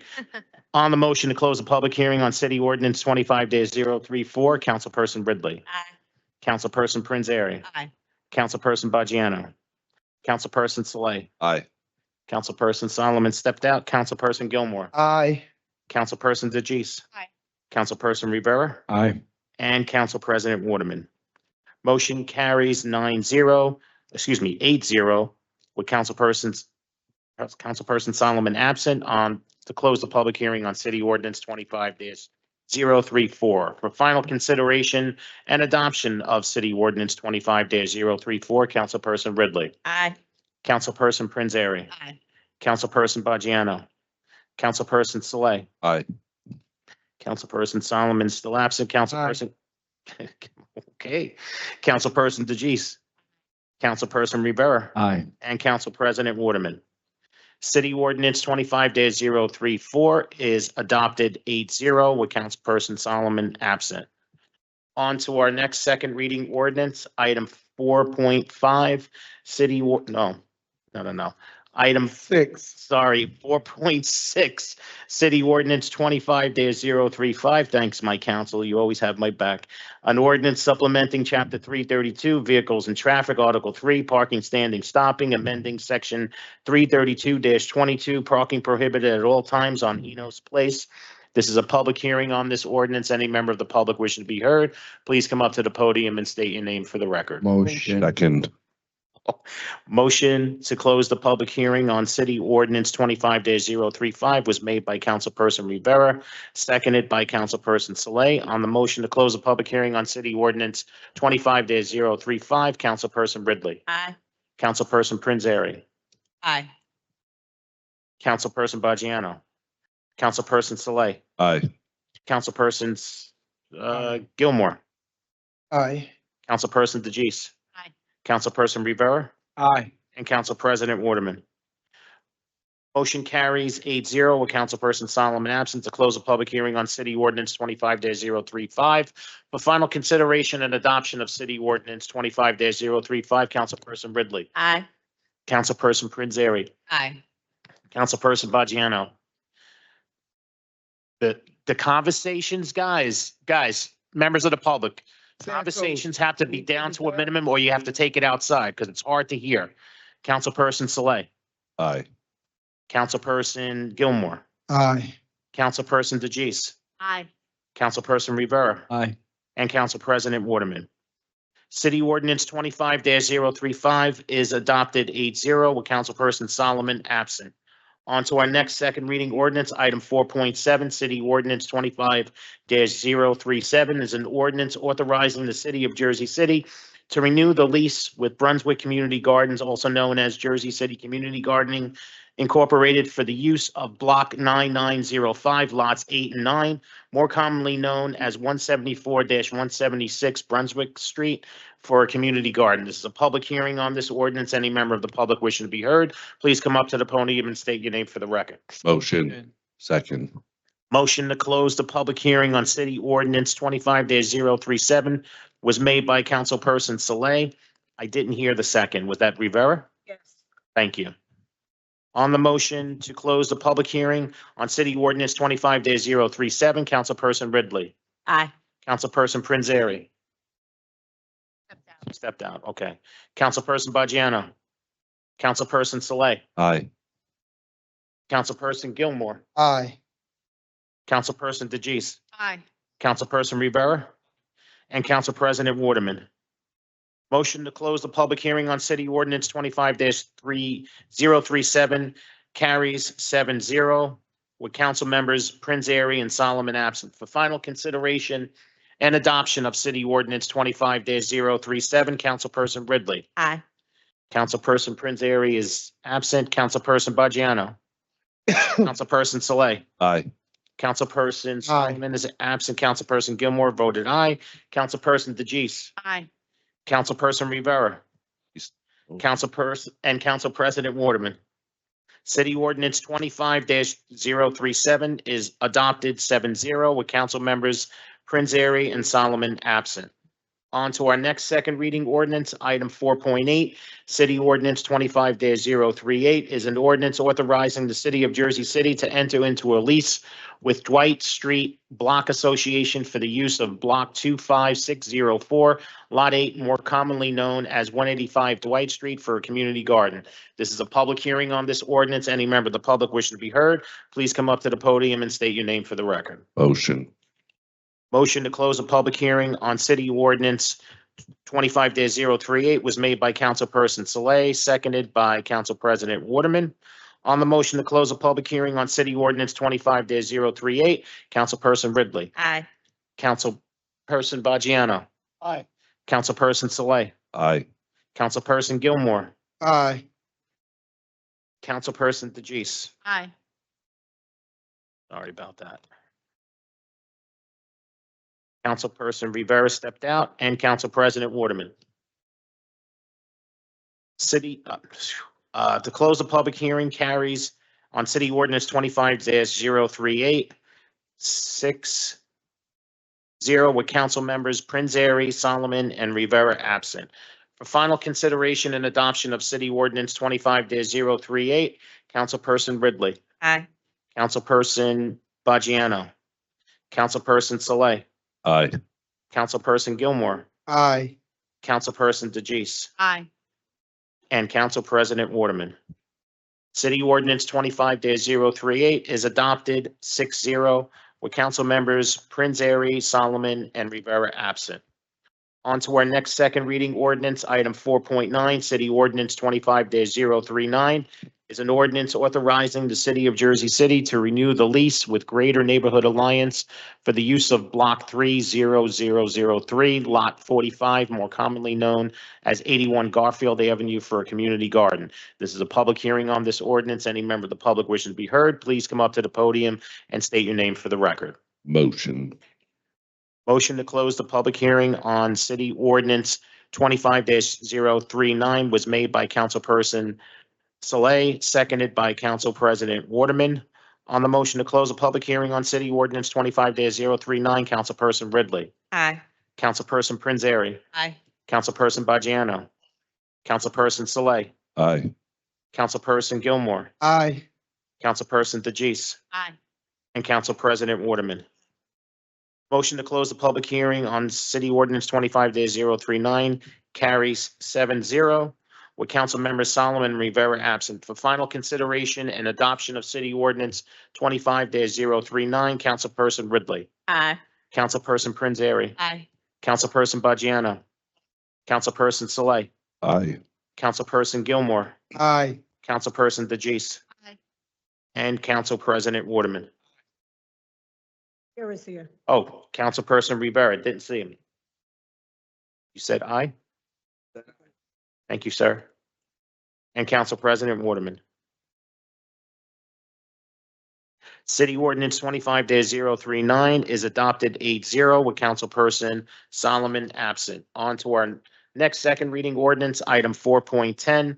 City Ordinance 25-040 is an ordinance authorizing the City of Jersey City to renew the lease with Mandela Garden, sponsored by Greater Neighborhood Alliance, for the use of Block 19503, Lot 36, more commonly known as 447 Martin Luther King Drive, for a community garden. This is a public hearing on this ordinance, and I see Philip Carrington. I want to give my total support for this ordinance. I am very pleased with Sharon Feldon and her group for keeping this garden up. I will be remiss if I didn't speak on this. If she was doing something bad, you know what to tell you. And it is very, very good. It brings oxygen into that area that's right next to me. There's a whole lot of funky behavior in my neighborhood. We need fresh air, I think. Motion. Motion. This is still, Second. hold on. This is still a public hearing on City Ordinance 25-040. Any member of the public still wishing to be heard, please come up to the podium and state your name for the record. Hold on, John is gone. Oh, I thought, motion, okay. I thought John was getting up. Council So President. I'm going to give the motion to Council President Waterman, seconded by Councilperson Saleh. On the motion to close the public hearing on city ordinance 25-040, Councilperson Ridley. Aye. Councilperson Prinzary. Councilperson Bajiano. Councilperson Saleh. Aye. Councilperson Gilmore. Aye. Councilperson DeJeece. Councilperson Rivera. Aye. And Council President Waterman. Motion carries, to close the public hearing on city ordinance 25-040 carries 8-0 with Councilperson Solomon absent. For final consideration and adoption of city ordinance 25-040, Councilperson Ridley. Aye. Councilperson Prinzary. Aye. Councilperson Bajiano. Councilperson Saleh. Aye. Councilperson Solomon. Aye. Councilperson Gilmore. Aye. Councilperson DeJeece. Councilperson Rivera. Aye. And Council President Waterman. City Ordinance 25-040 is adopted unanimously 9-0. On to our next second reading ordinance, item 4.11, City Ordinance 25-041, an ordinance authorizing the City of Jersey City to enter into a lease with 167 McAdoo Condominium Association for the use of Block 26301, Lot 28, more commonly known as 142 McAdoo Avenue. This is a public hearing on this ordinance. Any member of the public wishing to be heard, please come up to the podium and state your name for the record. Motion. Second. Motion to close the public hearing on City Ordinance 25-041 was made by Councilperson Bajiano, seconded by Councilperson Saleh. On the motion to close the public hearing on City Ordinance, Danny Rivera. I'm so sorry. Jesus. You know what it is? The mics have to be on. It's hard for me to hear you guys. Disgusting. There you go. Much better. So the motion was made by Councilperson Rivera, seconded by Councilperson Saleh. On the motion to close the public hearing on City Ordinance 25-041, Councilperson Ridley. Aye. Councilperson Prinzary. Councilperson Bajiano. Mike, put your mics. Councilperson Saleh. Aye. Councilperson Solomon. Aye. Councilperson Gilmore. Aye. Councilperson DeJeece. Councilperson Rivera. And Council President Waterman. Motion carries 9-0 to close a public hearing on City Ordinance 25-041. For final consideration and adoption of City Ordinance 25-041, Councilperson Ridley. Aye. Councilperson Prinzary. Aye. Councilperson Bajiano. Councilperson Saleh. Aye. Councilperson Solomon. Aye. Councilperson Gilmore. Aye. Councilperson DeJeece. Aye. Councilperson Rivera. Aye. And Council President Waterman. City Ordinance 25-041 is adopted unanimously 9-0. On to our next second reading ordinance. Item 4.12, City Ordinance 25-042 is an ordinance authorizing the City of Jersey City to renew the lease with Ogden's End Community Garden sponsored by the Riverview Neighborhood Association for the use of Block 5202, Lot 28, more commonly known as 100 Ogden Avenue. This is a public hearing on this ordinance. Any member of the public wishing to be heard, please come up to the podium and state your name for the record. Motion. Motion to close the public hearing on City Ordinance 25-042 was made by Councilperson Saleh, seconded by Council President Waterman. On the motion to close the public hearing on City Ordinance 25-042, Councilperson Ridley. Aye. Councilperson Prinzary. Councilperson Bajiano. Councilperson Saleh. Aye. Councilperson Solomon. Aye. Councilperson Gilmore. Aye. Councilperson DeJeece. Aye. Councilperson Rivera. Aye. And Council President Waterman. Motion carries 9-0 to close the public hearing on City Ordinance 25-042. For final consideration and adoption of City Ordinance 25-042, Councilperson Ridley. Aye. Councilperson Prinzary. Aye. Councilperson Bajiano. Councilperson Saleh. Aye. Councilperson Solomon. Aye. Councilperson Gilmore. Aye. Councilperson DeJeece. Thank you to all the organizations that have these community gardens. I vote aye. Councilperson Rivera. Aye. And Council President Waterman. City Ordinance 25-042 is adopted unanimously 9-0. On to our next second reading ordinance, item 4.13. Ordinance 25-043 is an ordinance of the Municipal Council adopting amendments to the Chapel Avenue Industrial Park redevelopment plan. This is a public hearing on this ordinance. Any member of the public wishing to be heard, please come up to the podium and state your name for the record. Motion. So the motion to close the public hearing was on City Ordinance 25-043 was made by Councilperson Rivera and is a really close second, but I'm gonna have to give it to Councilperson Saleh, the close second. To close the public hearing on City Ordinance 25-043, Councilperson Ridley, Aye. Councilperson Prinzary, Aye. Councilperson Bajano, Councilperson Saleh, Aye. Councilperson Solomon, Aye. Councilperson Gilmore, Aye. Councilperson DeJeece, Aye. Councilperson Rivera, Aye. and Council President Waterman. Motion to close the public hearing on ordinance 25-043 carries 9-0. For final consideration and adoption of City Ordinance 25-043, Councilperson Ridley, Aye.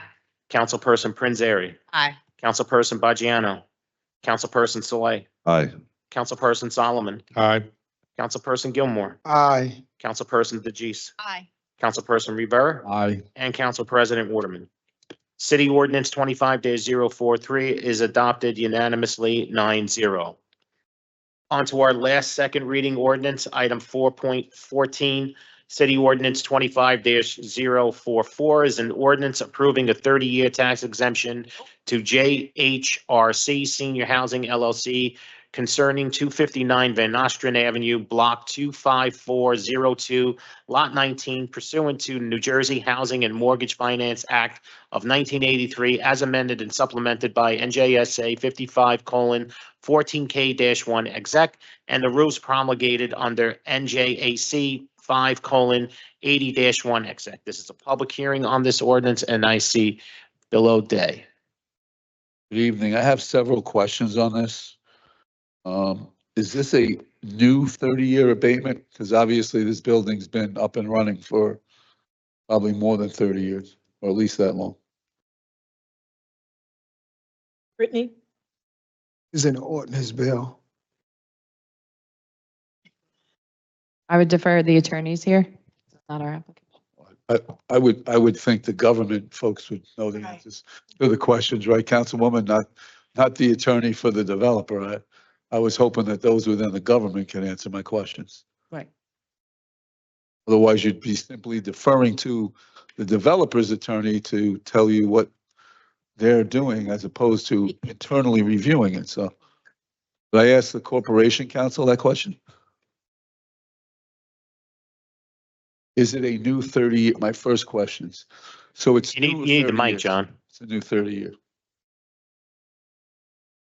It's a new abatement for rehab work that's being done to the property. Is it a HUD conversion? No, I don't believe so. It's purely HMFA. What is the rate of the new pilot? Is that in the ordinance? Rate of your rental should probably be in every ordinance. I don't believe it's 2%. 2% of project cost as opposed to a percentage of rental income? The revenue, it's point number 2. I'm sorry, what? Or 2 in the ordinance. I don't have the ordinance in front of me. Just a poor member of the public saw this document and decided to ask you a few questions. Pretty basic questions, right? Is it 10%? Is it 12%? It's 2%. It's 11. It's 11. It's 11. No, it's 11%. The 2% is the. Oh, the administrative. Yes. Sorry. So it's 11% of your gross rentals or of your rentals. What was the abatement on the prior? To that. I don't have the answer to that question. Wow. I'm curious, did you increase the percentage from what the prior pilot was? I just have a question. When I was a councilman, which was a while ago, there used to be a tax abatement committee. Correct. Is there still a tax abatement committee? Not at this time, Bill. It used to be. So there is no tax abatement committee. How much rehabilitation work is going to be done on the building? What's the project cost or the cost to be spent on the rehabilitation of the building?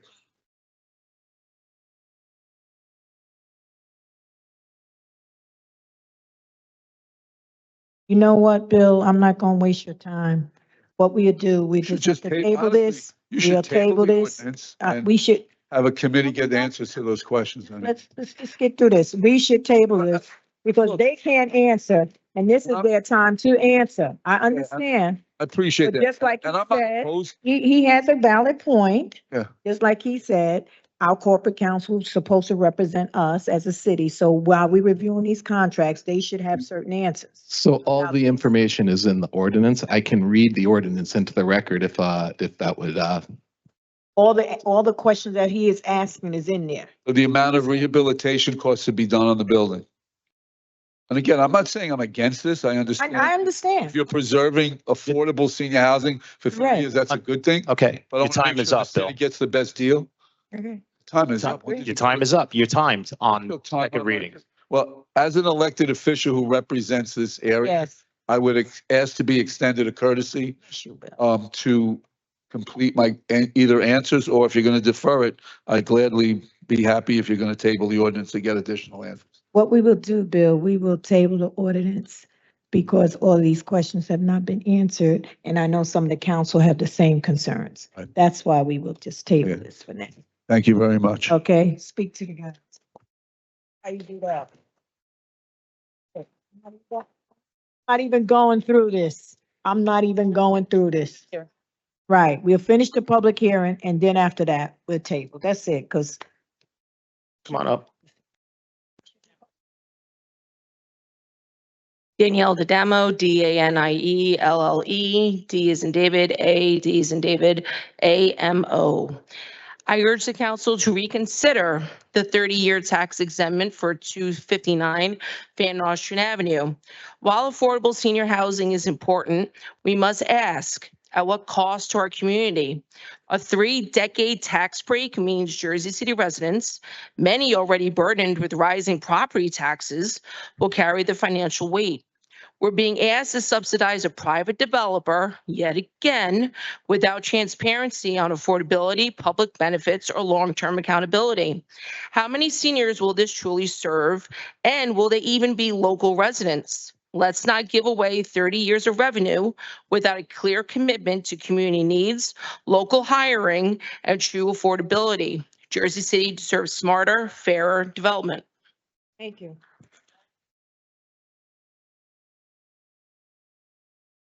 Good evening, council members. Tom Lean. I'm here on behalf of the applicant. Tom, we can't hear you. Sorry, Tom Lean from Connell Foley here on behalf of the applicant. I just wanted to answer some of the questions which were all spelled out in the application and spelled out in the ordinance. I just want to make it clear that this is a continued commitment to provide 100% affordable housing for 67 senior units, all making under less than 60% of AMI. The cost that is going into this building is slightly under $25 million. It is to modernize the building and provide a continuing good product for the seniors who currently live there. We have designed a logistics plan that will make sure that their lives are not impacted, that they will not have to move out of the building during the construction. And I would urge the council to please reconsider tabling this, because we did provide all of this information within our application, and it is vital for this project to move forward that this abatement be adopted. Thank you. Thank you.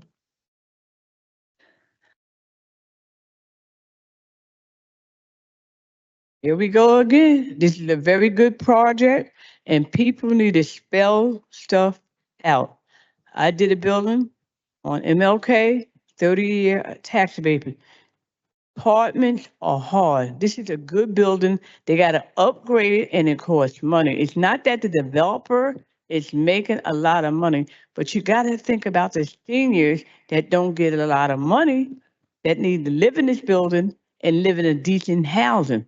This what tax abatement is about when it helps people under a certain income level. You got some seniors could live in Society Hill or wherever, but you got some seniors making $1,000 a month, $2,000. Everybody don't have a retirement with their senior money. We don't get a lot of money, and they're trying to take that away from us right now. So think about what you're talking about and seeing about. Thank you. Motion. Now, what I'm gonna do, Second. This is still a public hearing on City Ordinance 25-044. Any member of the public still wishing to be heard, please come up to the podium and state your name for the record. Because I want the law department to give us a briefing on it, and then Councilwoman Can we, Ward A will give us some information, because it is her ward too. can we, Motion. The second. I have a motion to close the public hearing on City Ordinance 25-044 made by Councilperson Gilmore, seconded by Councilperson Saleh. On the motion to close the public hearing on City Ordinance 25-044, Councilperson Ridley. Aye. Councilperson Prinzary. Councilperson Bajiano. Councilperson Saleh. Aye. Councilperson Solomon. Aye. Councilperson Gilmore. Aye. Councilperson DeGise. Councilperson Rivera. Aye. And Council President Waterman. Motion carries 9-0 to close a public hearing on City Ordinance 25-044. Before we take a vote on the ordinance, I'm going to turn it over to Councilperson Ridley. Ridley. Yeah. Yeah, so I want to say that these are my seniors, and I'm very familiar with this building. I was just there a few weeks ago. As he said, all the answers are in the ordinance, but we have to make sure that we're prepared to answer those questions, because the questions that were brought up were good questions. So I understand wanting the table for not having those answers ready at the once they were asked, but I think they have been addressed at this point.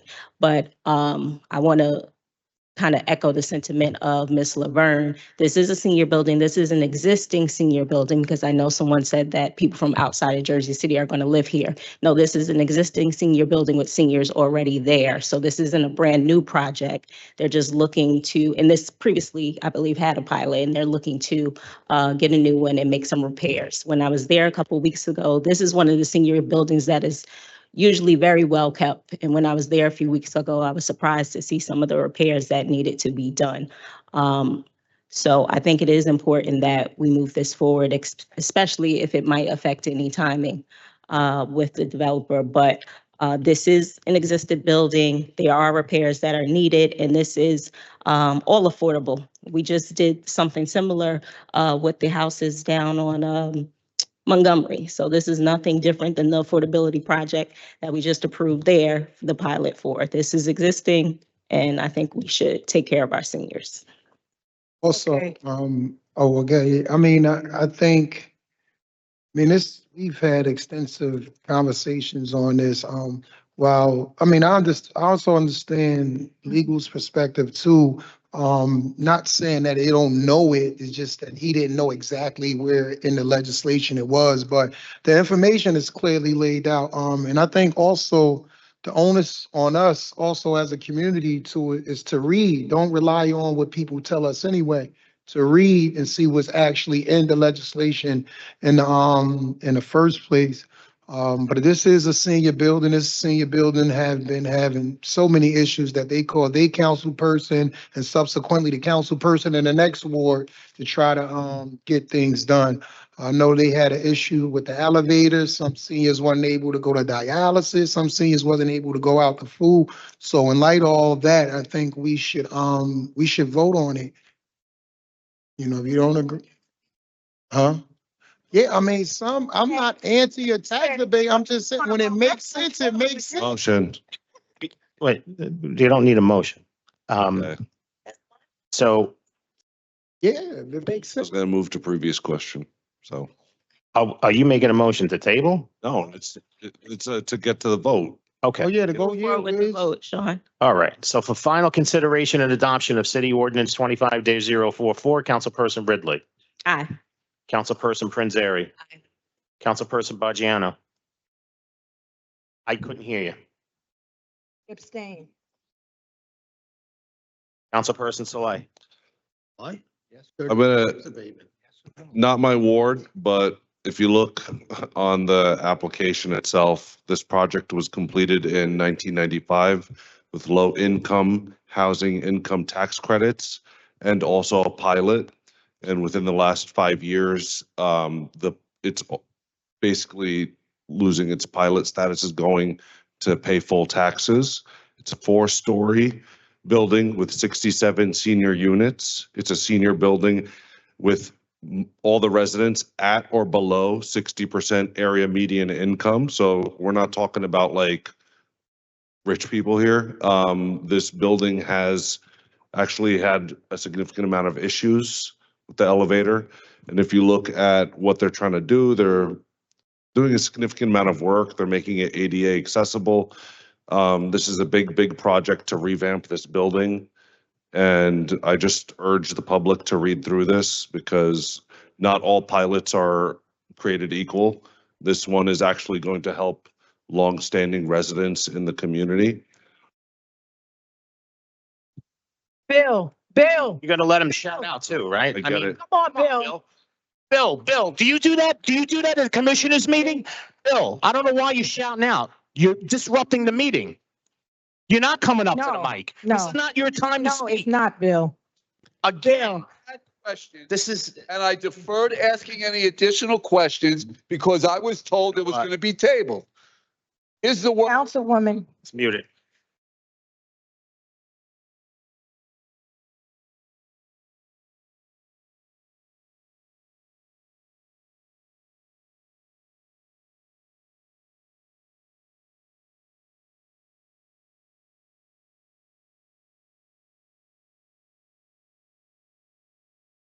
Bill, the questions you asked were answered. You just asked additional questions. You didn't previously. I am Oh, in so the middle of a vote here. All right. Bill, with all due Okay, respect, Bill. we're in the middle of taking a vote. Right. So Bill. All right, I respect you. They're gonna take the vote. The council person of that ward spoke. You could disagree. That is your right. saying? All right? Listen, Bill, that is your right. Because you I'm not said- disputing you're your listed, right. you're listed as a Let- public but let speaker. us You can vote. come up and talk You then. could disagree, all right? But we're gonna vote, all right? This- Councilwoman yeah. spoke, she made her case. And so therefore, we're moving forward with the vote. You can disagree, that's your right. But one thing I'm gonna ask you to do, Bill, is just to respect when you come in the Yes. chambers. Like if we go to the county, I wouldn't shout out. If you was having a meeting, I would respect that. Okay, you're Decorum, right. Please, But the decorum. councilwoman stated her Councilperson, case, I'm still talking. Councilperson Saleh. okay? Again, these are seniors at or below 60% AMI, and there is a table of a municipal revenue attached. So I'm going to vote aye. We're helping the people that need the help. Councilperson Solomon. Thank you. It's a 100% affordable project. Those are very, very important for us to maintain in Jersey City. And Councilwoman Ridley, this is her ward, and she has taken lead on moving this forward, so I vote aye. Councilperson Gilmore. Oh, man. I mean, for me, I'm always torn in between abatements, but when you're talking about 100% and you're talking about seniors in Jersey City and you're talking about the average medium income with those individuals make up, man, for me, it checks the necessary boxes, man. Again, this is a second reading, people, right? It was a first reading. No one came, no one said nothing. No one set up any meeting. No one did any interactions. If you're really concerned about the issues that residents are facing, address them on the front end and don't wait so long to come if you have an issue with it. Tina, you know, it's calm not down, that- he got it. I mean, it's really not that hard. You know, everybody can have concerns. We're not saying you can't have concerns, right? Everybody always saying is that hold the meeting. Everybody else doing all these walking tours and hold the meeting if you're that concerned about what's going on in this establishment. Talk to those residents. Those residents have reached out to my office definitively. I've been to the building. I see that the building is in need of repair. For God's sake, the last time they did something was 1995. So at the end, Bill, please don't yell out. Bill, please don't yell out. Please don't yell out. I can't believe how disrespectful you're being, Bill. I don't understand that. Bill, I we don't really- do this on as an elected Thursdays. You're an elected official, sir. Please have the respect. They are talking. You had your chance to talk, and you're going to have another chance to talk because you're listed as a public speaker, Bill. Come on. Okay. Well, Let's just call for the vote. Keep on with the vote. Bill, what time This y'all gets meet? I'm political coming now. to the county too. What this is. 1:30? 4:30 AM or PM? Okay. All right. Well, in light of all of that, for all the records, all the, everything laid out on the record, I vote aye. Councilperson DeGise. Aye. Councilperson Rivera. So this is like pretty embarrassing, right? So this is what happens when we don't answer questions and we really don't pay attention to what's going on. There was a question that was asked by a resident of the city of Jersey City, who happens to be a commissioner, and the question weren't answered. That's where everything unraveled. But with respect to this project, I'm not a fan of saying no to the seniors. We actually were in agreement to, vote on this project. I didn't see any hiccups from the council where we were going to vote no on it. Like Bill said, he wasn't against the project. He just wanted to have questions answered, and that didn't happen. But we kind of have been digging into the project, into this ordinance, and it was explained pretty well. It's a shame that we have to go through this and have this type of showing here, in front of everybody, live stream. But we need to kind of like do better than that. But with that, I vote aye. Council President Waterman. Well, I want to, first of all, I'm losing my voice in and out, so that's what y'all hearing. First of all, I would like to say, Commissioner O'Day, I do respect you. I respect everybody on this council. When you have your meetings over there, what we don't try to do is interrupt. And everyone who comes here regularly know that I always try to be respectful and let people have their say. But it doesn't look good when you see elected officials really going back and forth. We could disagree, and that's all good, but it really don't look good when we really go back and forth.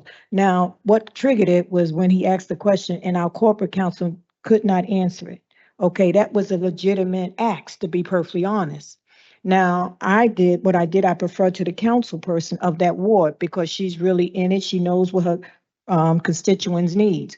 And so based on what she's saying, that they really need these repairs in that building. If you ever been in that building, you'll know that I was in that building a month ago when I did an event with the seniors there. They do really need the repairs. So what we do as a council, we refer to the council person of that ward. That's what we do, because they really have their hands on it. And she felt like this need to go forth because she knows what they need. So we are simply supporting what she said. The attorney is here to answer all the questions that you need to be answered.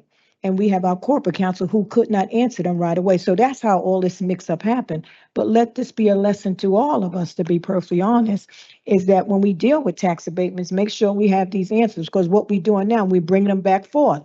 And so people are going to have a lot of questions concerning them, and we just really need to be ready. And that's just the truth. The seniors need it. They need the repairs there. And so this is what happened. And one thing we got to be conscious of too, though, and I'm going to say it, this is an election year. And all crazy stuff happened in an election year. It don't need to, because we've been working together all this time. Now we're acting like, there's so much animosity with us, but we should never, because we still are working for the public. So with that in mind, I vote aye. City Ordinance 25-044 is adopted 8-0-1 with Councilperson Baggiano abstaining. Before we move on to the public speaking portion of our meeting, council members, I just want to catch certain council members up on their vote on ordinances. Councilperson Solomon, you were absent for the final vote on ordinance 25-034. Would you like to cast your vote? Aye. Thank you. City Ordinance 25-034 is now adopted unanimously 9-0. Sean, did I miss any in the beginning? I'm going to go through them. Oh, okay. City Ordinance 25-035. Councilperson Solomon, you were absent for the final vote. Would you like to cast your vote? Aye. Thank you. City Ordinance 25-035 is now finally adopted unanimously 9-0. Next, City Ordinance 25-037. Councilperson Prinzary, you were absent for this vote. Would you like to cast your vote? Aye. Thank you. Councilperson Solomon. Aye. City Ordinance 25-037 is now adopted unanimously 9-0. Next, City Ordinance 25-038. Councilperson Prinzary. Aye. Councilperson Solomon. Aye. And Councilperson Rivera. Aye. City Ordinance 25-038 is now adopted unanimously 9-0. On to our next ordinance, City Ordinance 25-039. Councilperson Solomon. Aye.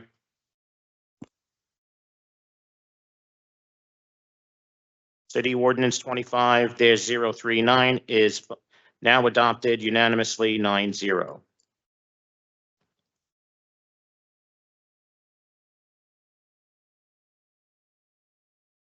And you didn't miss anything, Councilperson Gilmore, on, I did. I thought I missed like 4-1 or 4-2 or something. No? double check that, but I don't. You good? All right. You might have missed the motion, but I don't think you missed the actual vote. Can I vote on the Just double motion? check. You don't vote on the motion. Oh, You okay. got to be here for the motion. So no, Is he? Okay. you're all good. All right, we're all caught up. So with that being said, we are now going to the public speaking portion of the meeting. Please pay close attention to your agenda. I'll be calling the number and the name of the individual. With that being said, I'm calling number 1, 5.1 Laverne. You want everybody here when you Yeah, I talk? want everybody here. Y'all stand up. Y'all men stand up. I'm Oh, here representing them tonight. You- I'm representing them. These are my babies. And they're going 6 years without a contract. They had no contract. And these are good people in this city working around here. And it's not fair what they going through. They got families to feed.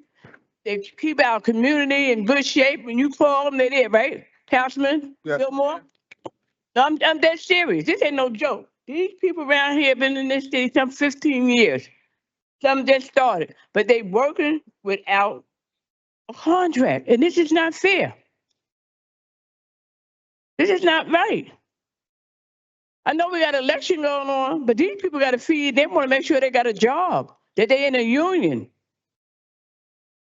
You know, what are we doing? What are we doing? I know it's an election year, but what's that got to do with these beautiful people? Some in this city working 10, 15 years or better. Now, 6 years, they ain't got no union. Am I right, guys? No contract. None.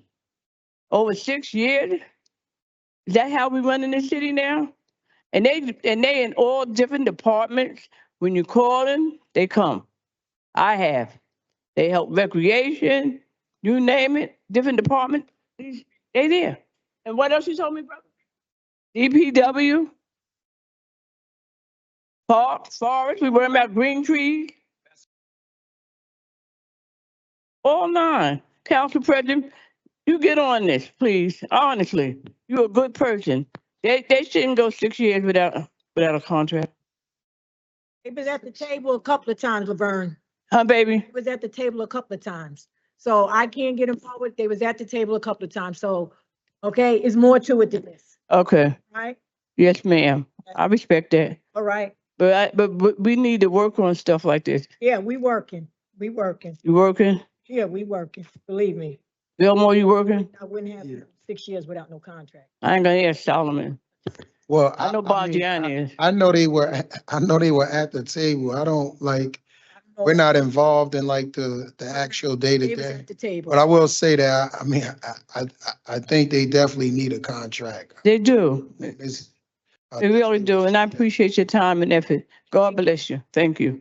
God, I gotta think they table like. Can we, Don't start it tonight. Yeah, Sean, next person. On it, right? I'll do it later. Okay, next speaker, 5.2, Gina. Where'd Gina go? Gina's gone. Go to the next. Oh, Gina's right. Oh, God. Change my outfit. Hi, Gina Davison, Ward F, speaking on behalf of myself tonight. I'm going off book tonight because there's so much going on. I want to first thank Mr. O'Day for trying to hold some due diligence against all of the abatements that we see you all have to vote on. I know you all get involved in understanding exactly, to President Waterman's point. Thank you so much, Ms. Ridley, for making it clear to us that there's actually a need and for all of your activity there and your participation. So I really appreciate that. But I do want to say that we continue to struggle in this city. And I know now that I've been working in this office, I want to thank all of you for being so welcoming, for being willing to have conversations. That said, I'm having a really hard time every time I see one of you unquestioningly support Mr. Fulop.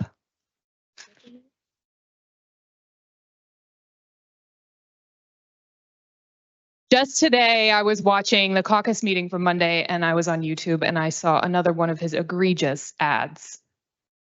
And for this man to, first of all, show off his $4.2 million home repeatedly to us in his ads is disgusting. There are people in this city who continue to live in their cars. These are the people that my friends and I are helping every day. These are the people that some of you have helped. Some of you have helped, right? So why not take Mr. Fulop to task? Because the Stephen Fulop we are dealing with now is not first term Fulop. I supported first term Fulop. I supported him when people used to started questioning him already and they saw the issues and I said, oh no,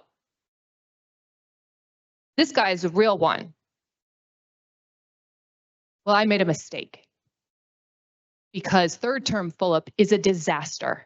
And I'm asking all of you, now that it is his hopefully last term in government in this state, I'm asking all of you to please continue to hold him accountable and step it up. Step it up. Because these abatements given to the Kushner family, and then he turns around and puts out a campaign ad saying, I don't support billionaires. He's lying. He does support billionaires. That's a problem for me. And if I am not understanding the issues correctly, I welcome you to continue the dialogue with me. Tell me where I'm wrong. Tell me why I'm wrong about Fulop. Please explain it to me. Because I am sick and tired of his disingenuous, greedy attitude. Thank you.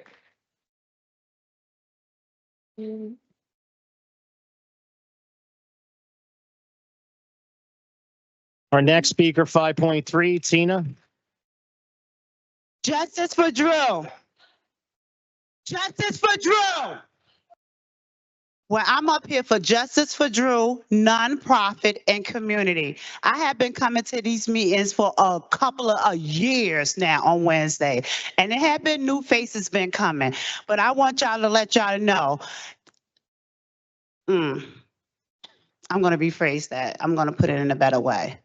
We have so much stuff that's been going on in our community. We just had a couple of shooting going on in our community. I thank you, Education Gilmore, for coming out and talking to us and letting us know what's going on. But you would think, again, as Gina said, that our mayor should have been out there letting us know what's going on in our community.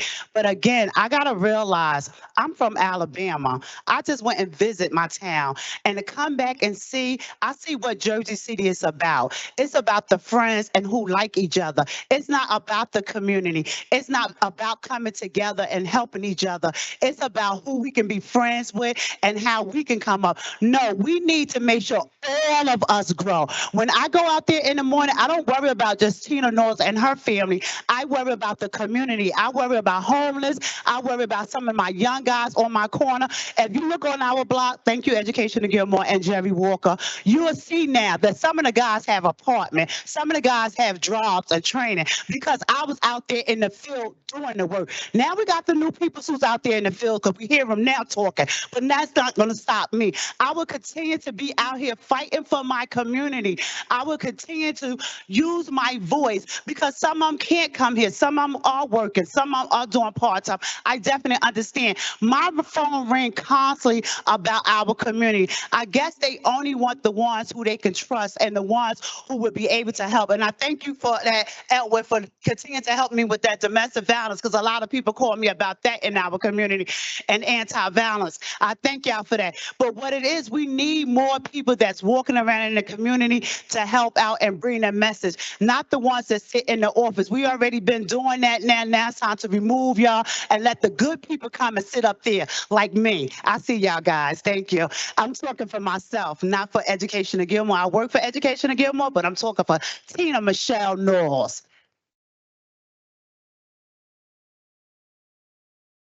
Our next speaker, 5.4, Edward.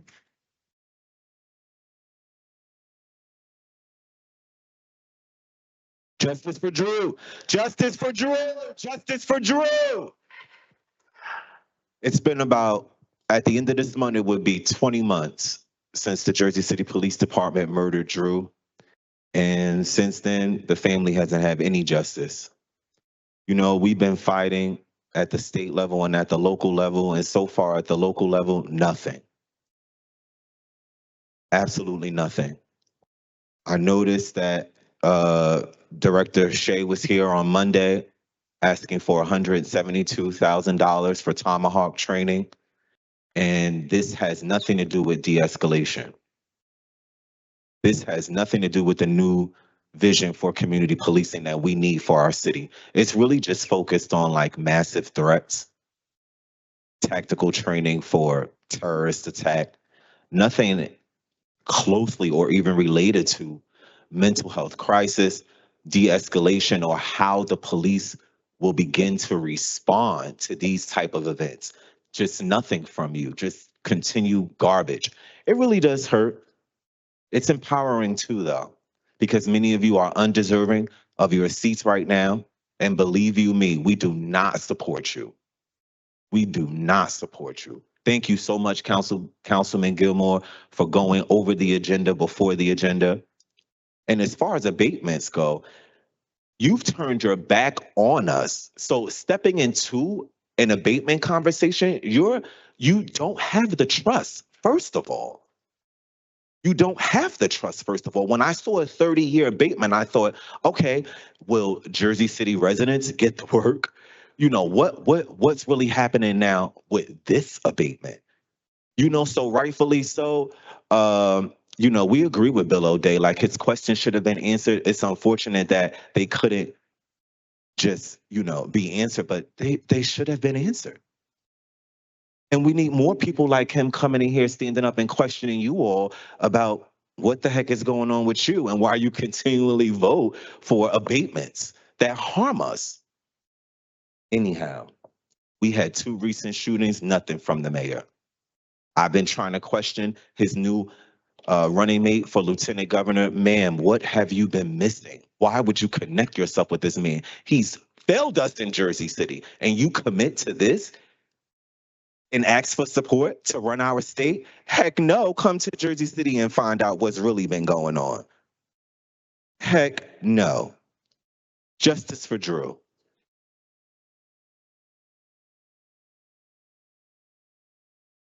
Next speaker, 5.5, Danielle.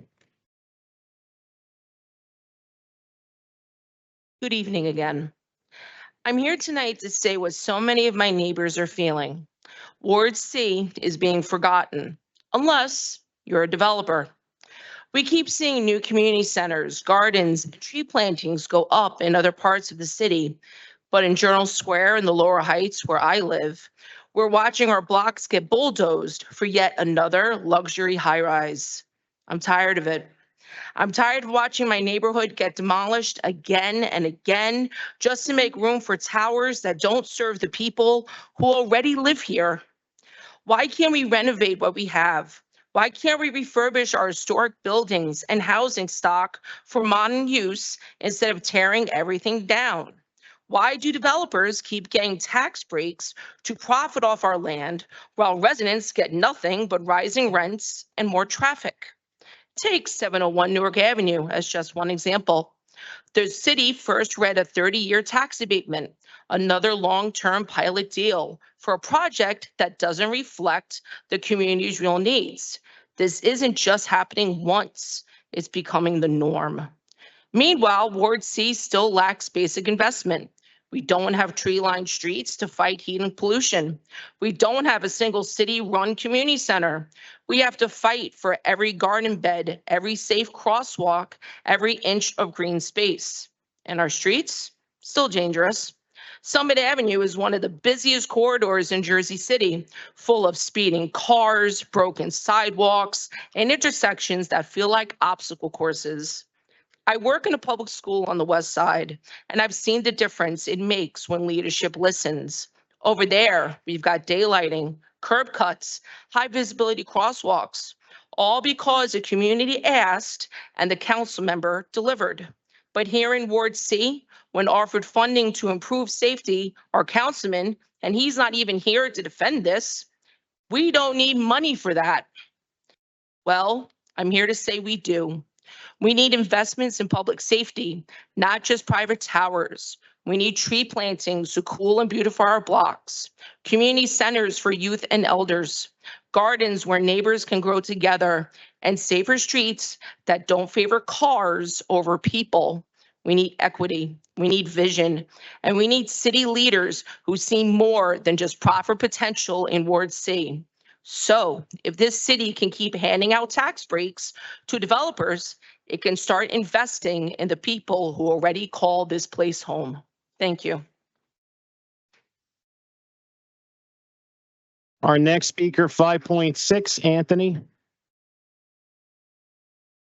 Is Anthony M here? No? Next, 5.7, Bill.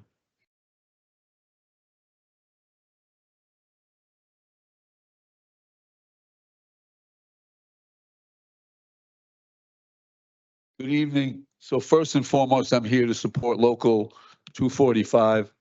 6 years without a contract is a disgrace. 2022, the governing body voted themselves a 40% raise. I think these guys would take 40% if you're willing to give them that today. And I want to commend those council members who voted against it, and I assume never took the raise after it was voted on. It's time for you to get involved in the process. After 6 years, you can't say it's not our problem. You can't say we're waiting for the administration to come let us know. It's time to sit and get a seat at the table. You vote on budgets. You voted on budgets for the last 6 years. Do any of you know how much is in each and every one of those budgets as it relates to funding to pay the retro pay to them? I don't know. You can answer that question after my time is up. Because if there is no money in there, then where the heck are you going to get the money to pay when that 6-year contract finally gets settled? And if you failed in each year of your budget process to make sure there was reserve dollars for those contracts next not yet settled, then you failed in your duties and responsibilities as an elected official because you created a fiscally distressed situation. These are men and women who live in our city. These are men and women who had to work during the height of COVID, to put their lives on the line during the height of COVID, yet they never got a dime, they never got a dollar, they never were given 2 cents while putting those lives on the line. They had to work and got paid the same way to date as everyone who got to sit home in their house and do absolutely nothing. And that also is not fair. And somehow you've got to find a way to come up with a solution to give them some form of compensation in recognition of what they did during that period of time. It's time for the city to get involved on the council level to help get this contract settled and resolved. Don't continue to sit back. Don't let it be the problem of whoever the next mayor of the city is. Get involved now. That's part of your obligation.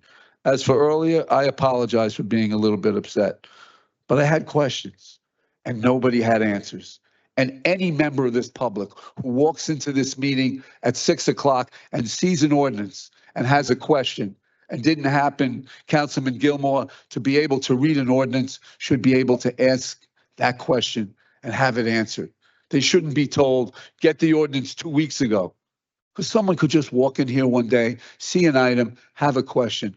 Let those questions be answered. If you come to our meeting, I'll answer any question you ever have. Thank you very much. Just for the record, we done been at the table with this union. Just for the record, we done been at the table with this union. I don't know all that happened. They were there at the table. Don't, you're not coming up here talking. You're not doing it. We've been at the table. We've been at the table. Santos. Okay. Santos. That's it. We've been there at the table. Now, based on the agreement, whatever, I don't know if all your men know what the agreement was. Y'all went back and forth with it. So don't act like we have not done anything. That's what I want to make clear, because they've been at the table. That's why. Boys think like we not doing, you've been at the table. Okay, our next speaker, 5.8, Philip. Been at the table.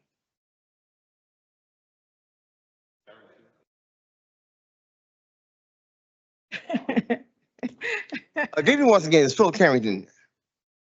So looking back in retrospect to the last 2 weeks, I made a threat that I was going to bring charges against you all for taxation without representation.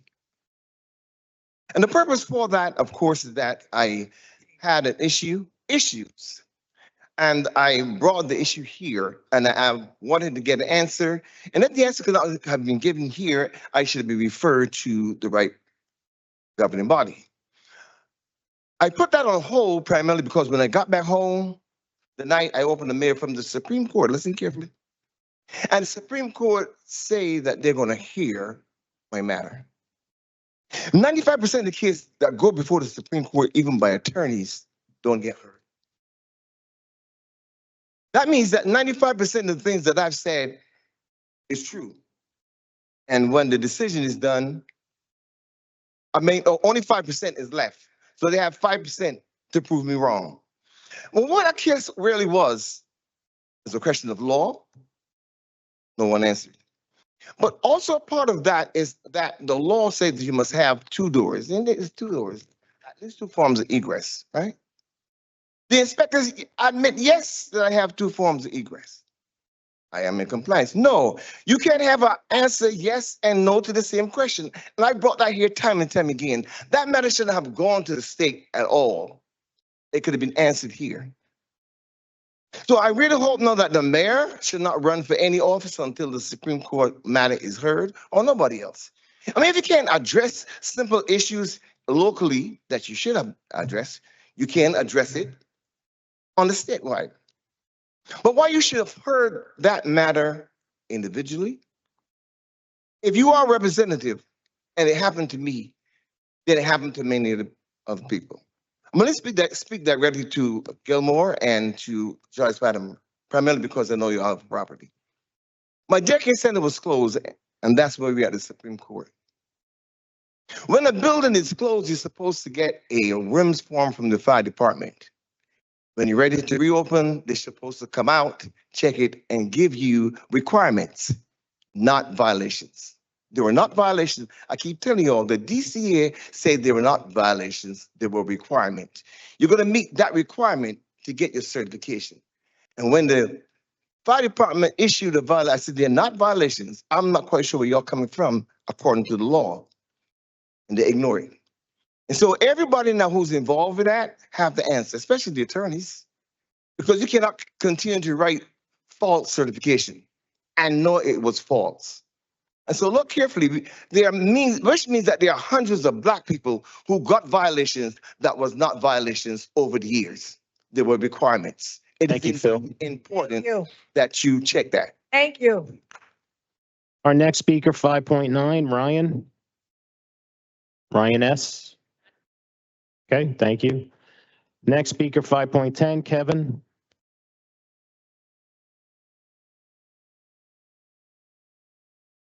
Guys, we're here. Evening, council.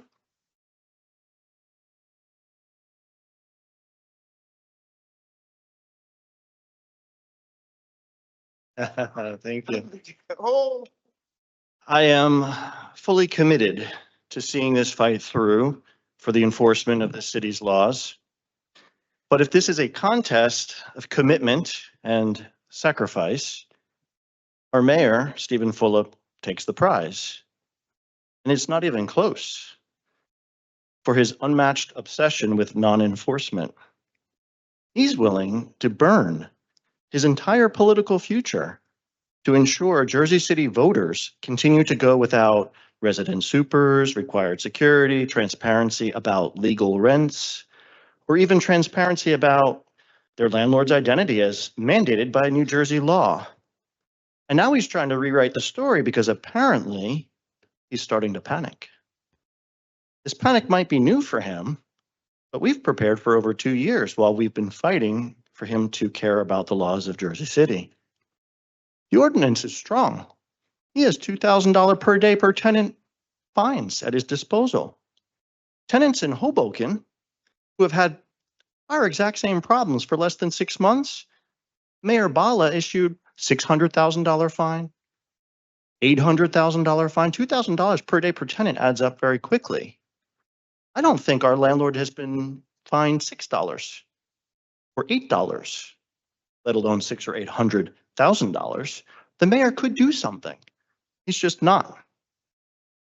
To an out-of-town reporter last week, Fulop said, and I'm going to quote from the transcript regarding his inaction related to what we bring to this hall every other week.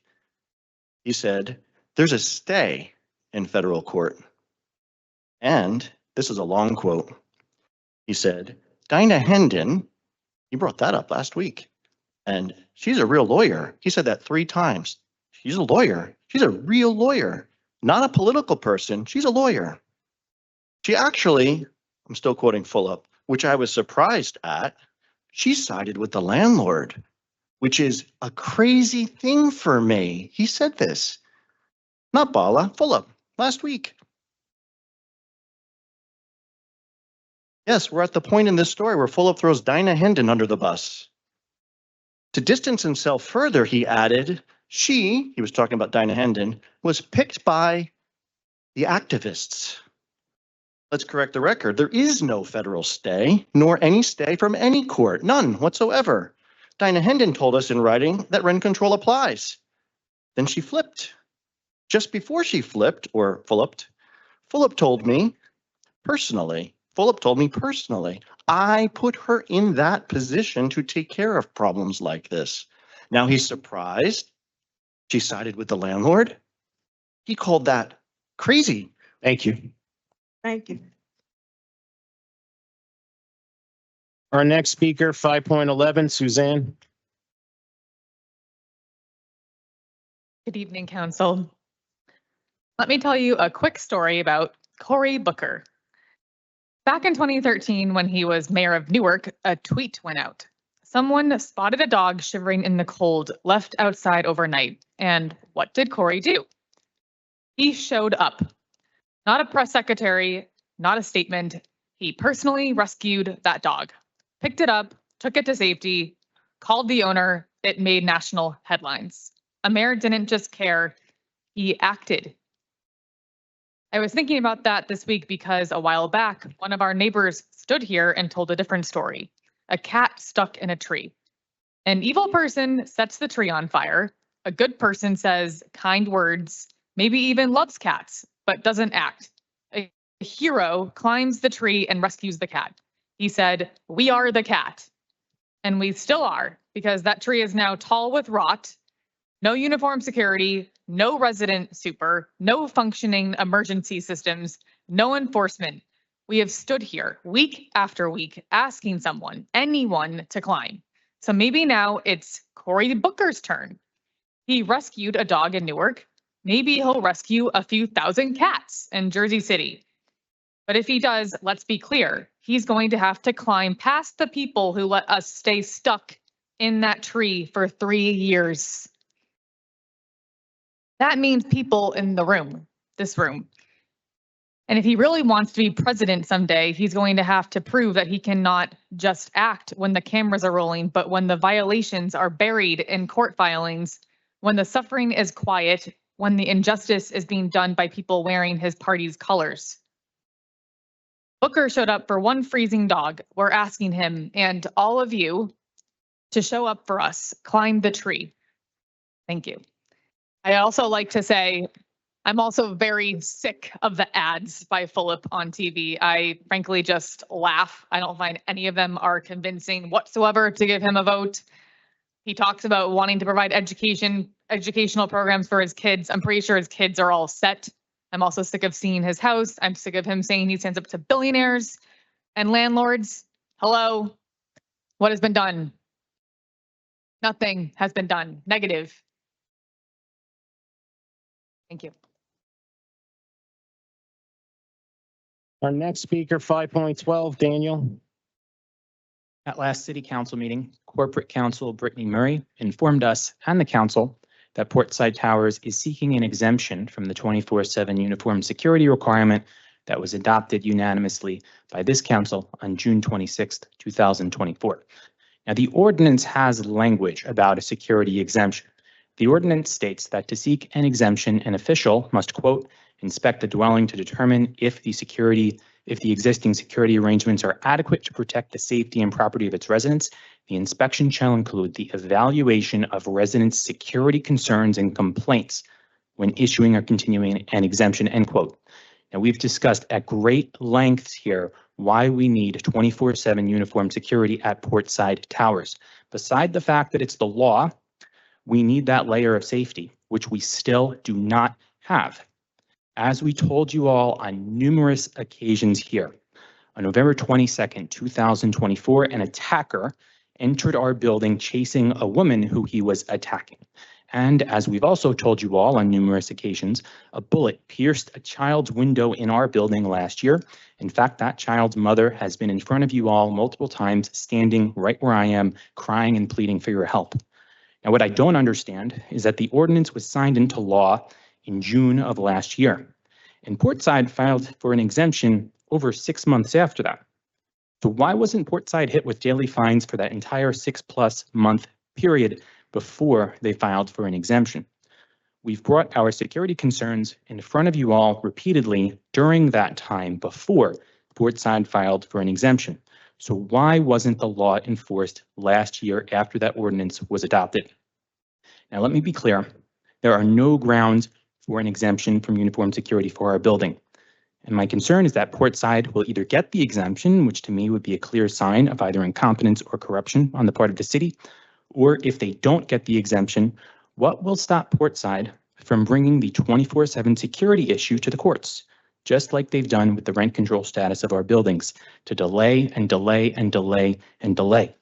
The ordinance for 24/7 uniform security was signed into law 10 months ago, and we still do not have uniformed security.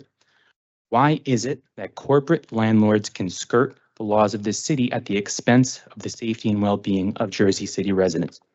And if anyone here can answer my question as to why Portside Towers was able to ignore the ordinance requiring 24/7 uniform security for over 6 months before filing an exemption, please let me know. Thank you. Our next speaker, 5.13, Brendan.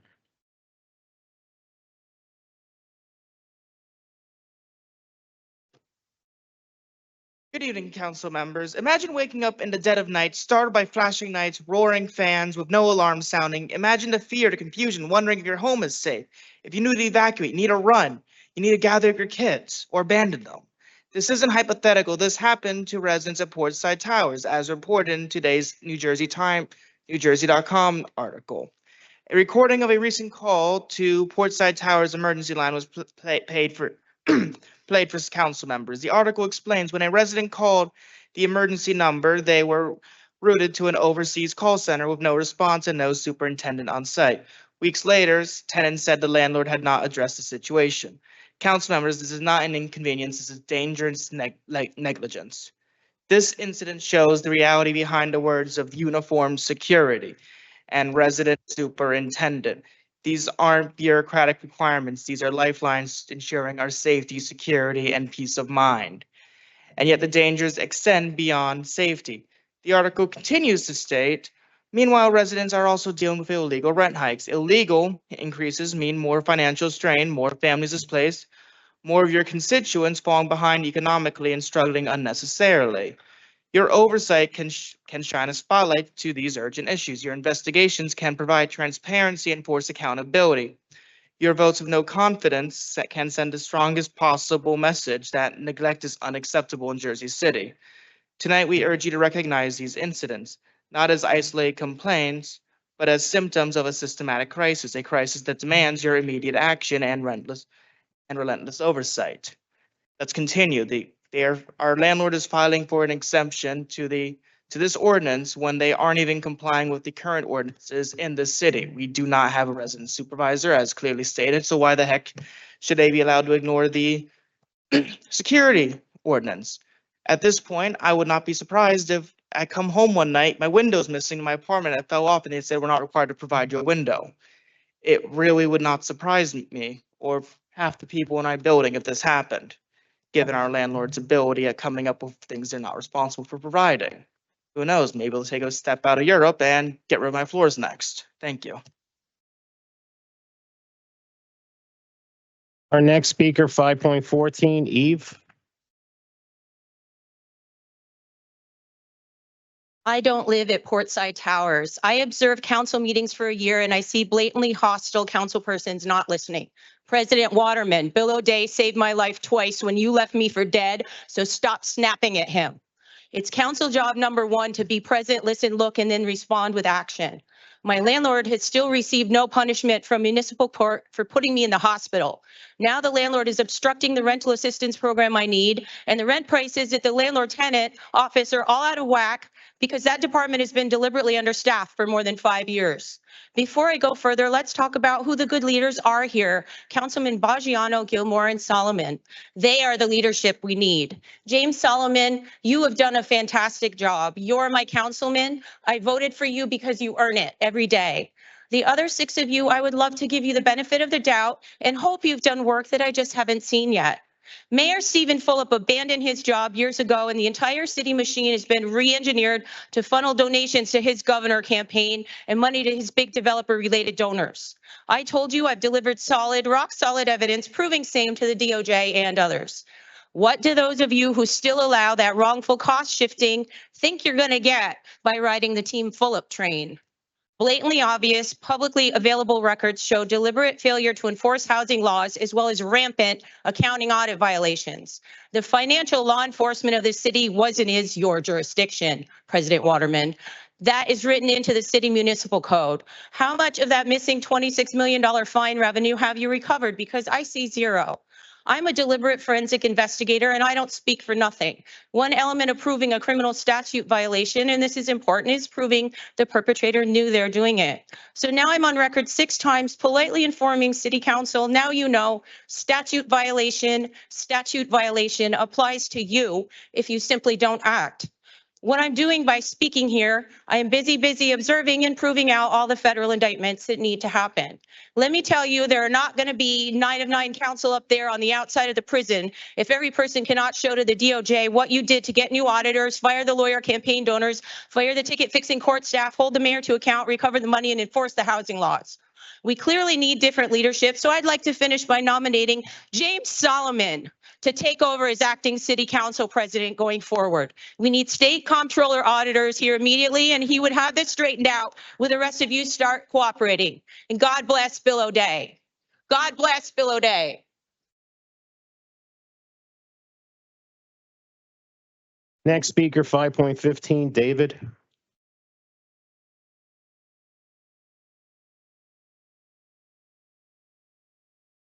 Good evening, Council.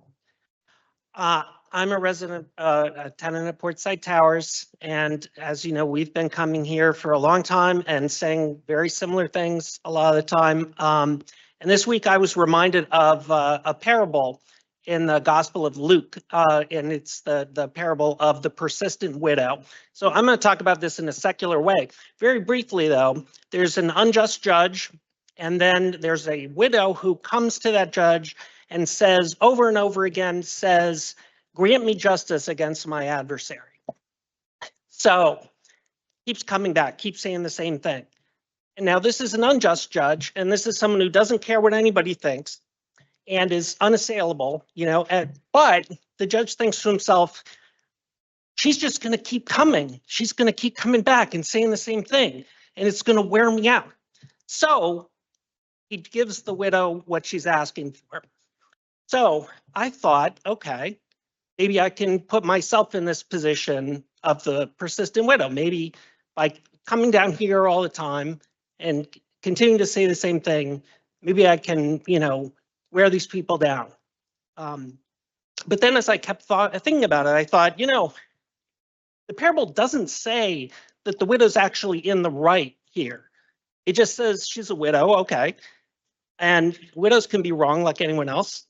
And, you know, the judge is unjust and we know what she's asking for something, but so what, right? It doesn't necessarily mean she's in the right. So what if the landlord is the persistent widow?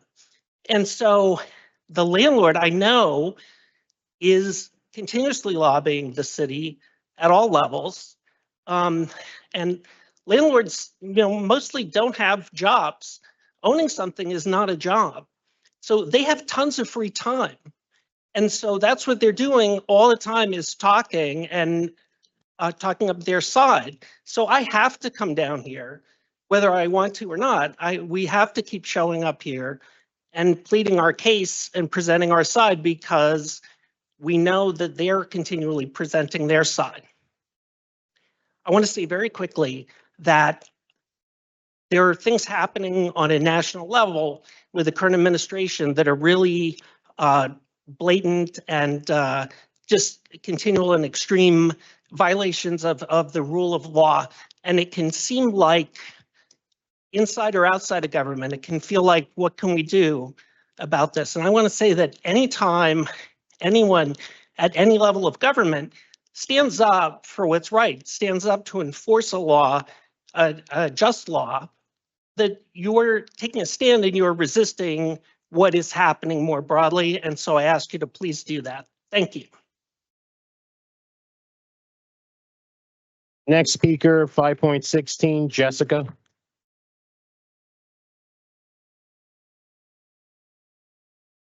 Good evening, City Council. I think you know my name is Jessica. I'm a resident of Portside Towers. Tonight, I want to talk to you about setting the record straight because there have been some things in the news and in the media and the advertisement from the Full Up campaign that are just not accurate. He has stated that, let me be clear, Mayor Stephen Fulop has claimed that tenants caused delays in enforcing Ordinance 260. That is false, and the timeline proves it. In May of 2022, when Dinah Hendon, the city's own rent control officer, confirmed that Portside Towers is subject to rent control in writing to us, within weeks, we tenants, at that time, without legal teams and without funding, filed illegal rent petitions.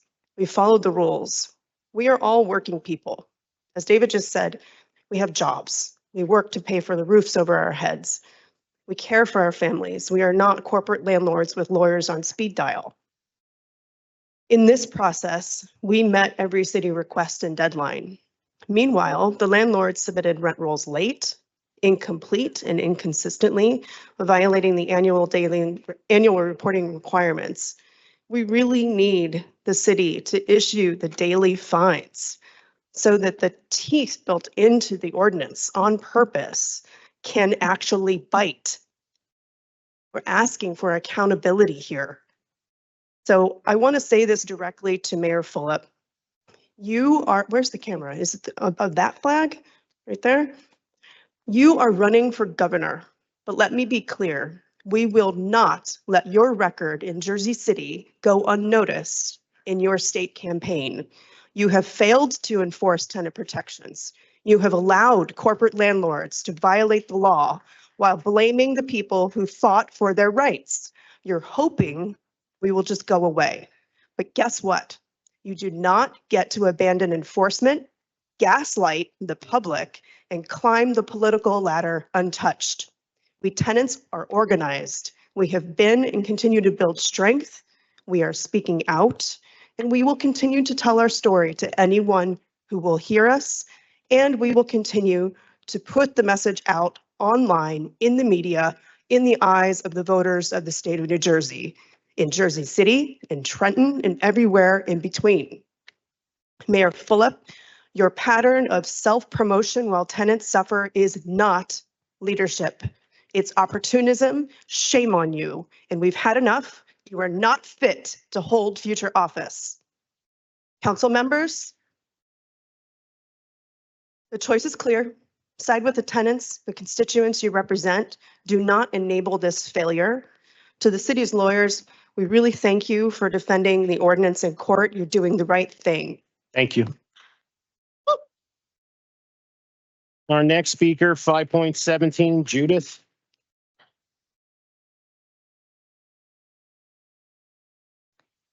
Judith Fury Rogers, former tenant of PH Residential and victim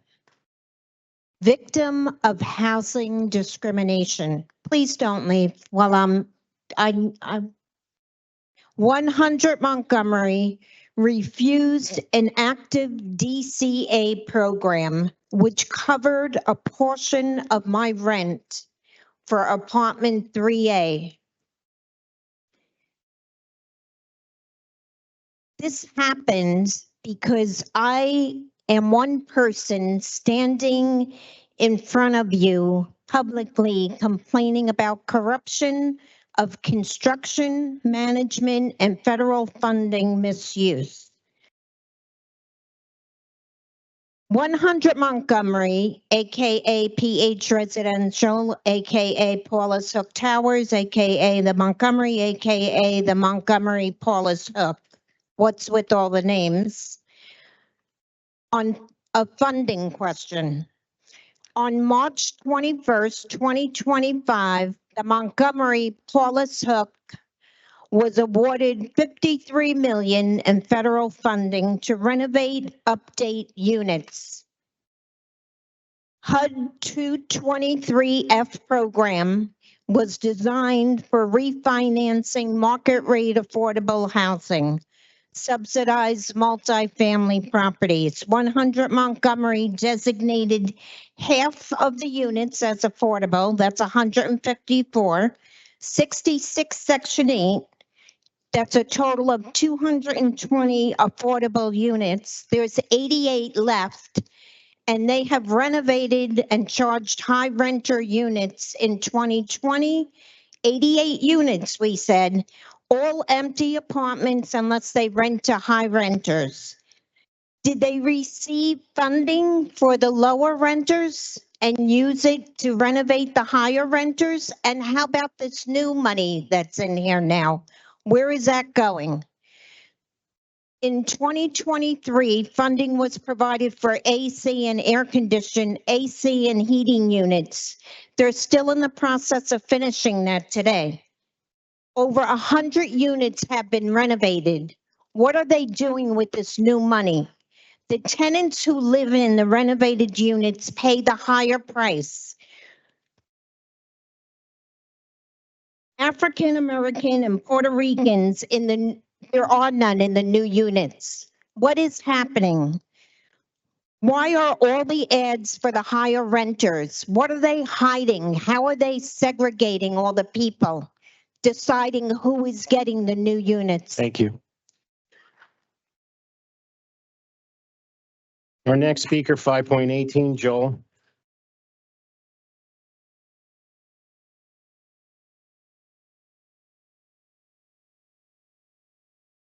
Hey, Joe. Hey, I'm here. Good evening, Council. Last Saturday, I attended Senator Cory Booker's first town hall since his 25-hour Senate marathon when Kevin Weller asked a question.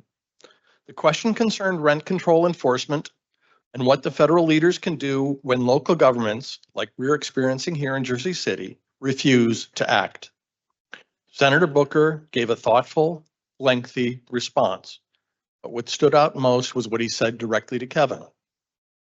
You should reach out to my office. We want to help.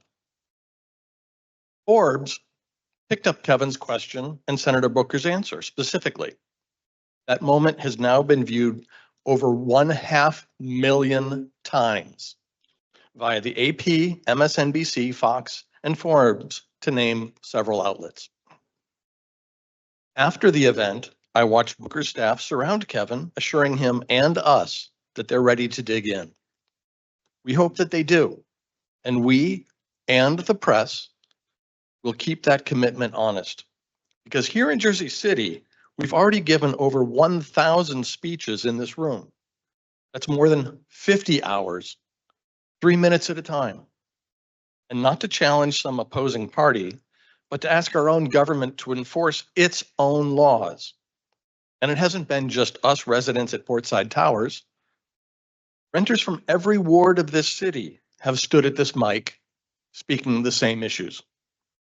We will win the federal court case.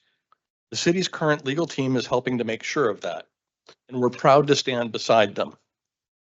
So the real question is, why is this still a fight?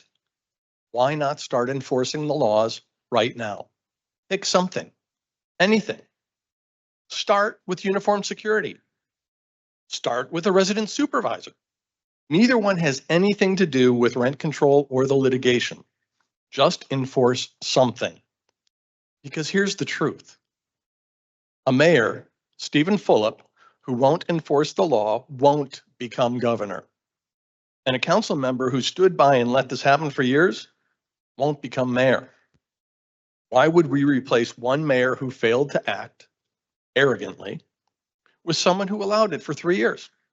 We've done our part, 50 hours worth. Now we're watching to see who here is finally really ready to do their part.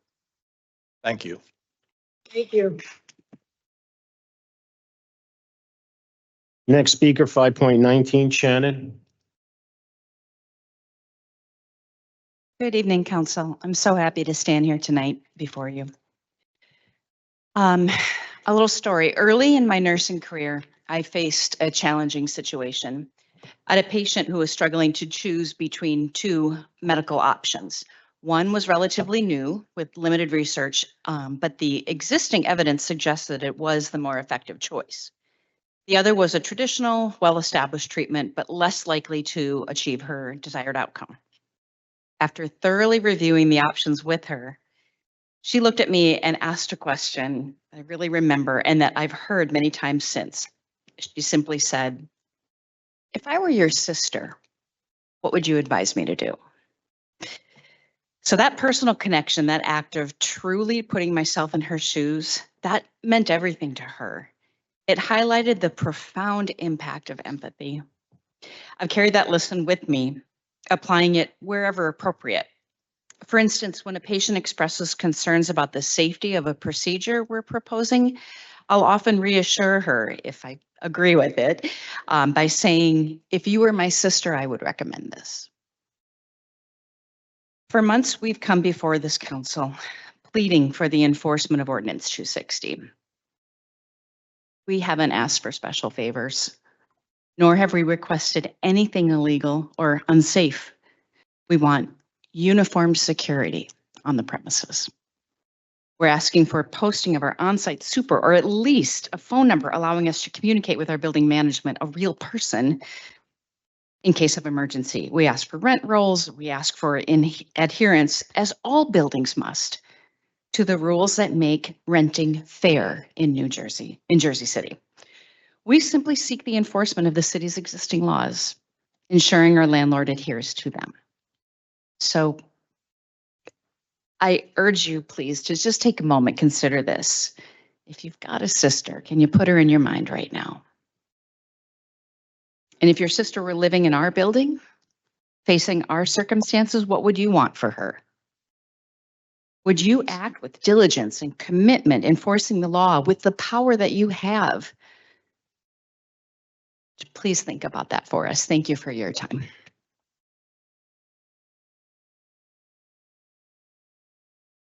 Our next speaker, 5.20, Sylvia. Not here, thank you. Next speaker, 5.21, Sonia. Good evening. 2 years and 2 months. This is how long I've been coming here. A good time to pause and take stock. Take stock. Sorry, probably not a good term to use these days. I didn't want to scare you. Well, actually, let's start there, where it hurts. People in your community are hurting. They have been for way over 2 years. 3 years ago, our group discovered the wrongdoings we've brought in front of you countless times. These kinds of practices have affected us and over 70% of the residents who rent in Jersey City, much longer than just for 3 years. It's been going on throughout Stephen Fulop's 3 terms. Why is that possible? Let's go back to the word stock. The capital raised by a business or corporation through the issue and subscription of shares. Or shall I say, the capital raised by a politician through betrayal and corruption? That's what we're stockpiling here in Jersey City, not shares, but shame. 2 years and 2 months. This is a third of the age of my own company, which turned 6 a few days ago. I'm a female immigrant entrepreneur who has been paying taxes for her business from the first year on. I thought that was the American dream. And of course, doing good by others, paying your share in form of taxes in the city, state, and country that has set you up for success by providing infrastructure, education, and opportunities. This is normal to me as a business owner. I'm proud that my company was profitable from day one on, and I'm proudly paying back to my community for that. Not so my landlord. Last year, Equity Residential reported total revenues of almost 3 billion, a 3.69% increase from the previous year. So you would assume lots and lots of taxes have been paid here in Jersey City, right? Nope.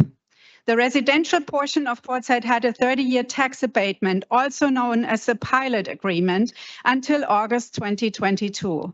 That's an advantage given to billionaire landlord entrepreneurs can only dream of.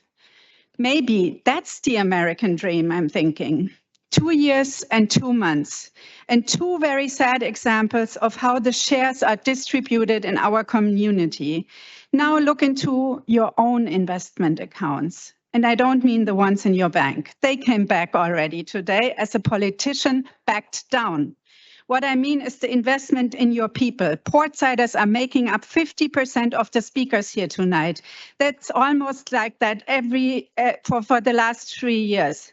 70% of renters is even more. Demand and supply regulate the market. We demand you supply now. Thank you. Next speaker, 5.22, Michelle.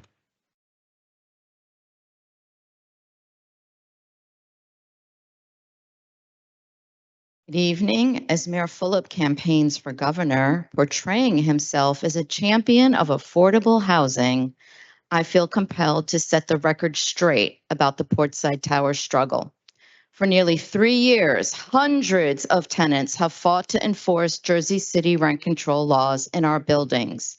Throughout this battle, we haven't seen Fulop once, not at a single tenant meeting, not at a single council or board hearing, not when his support might have made a difference.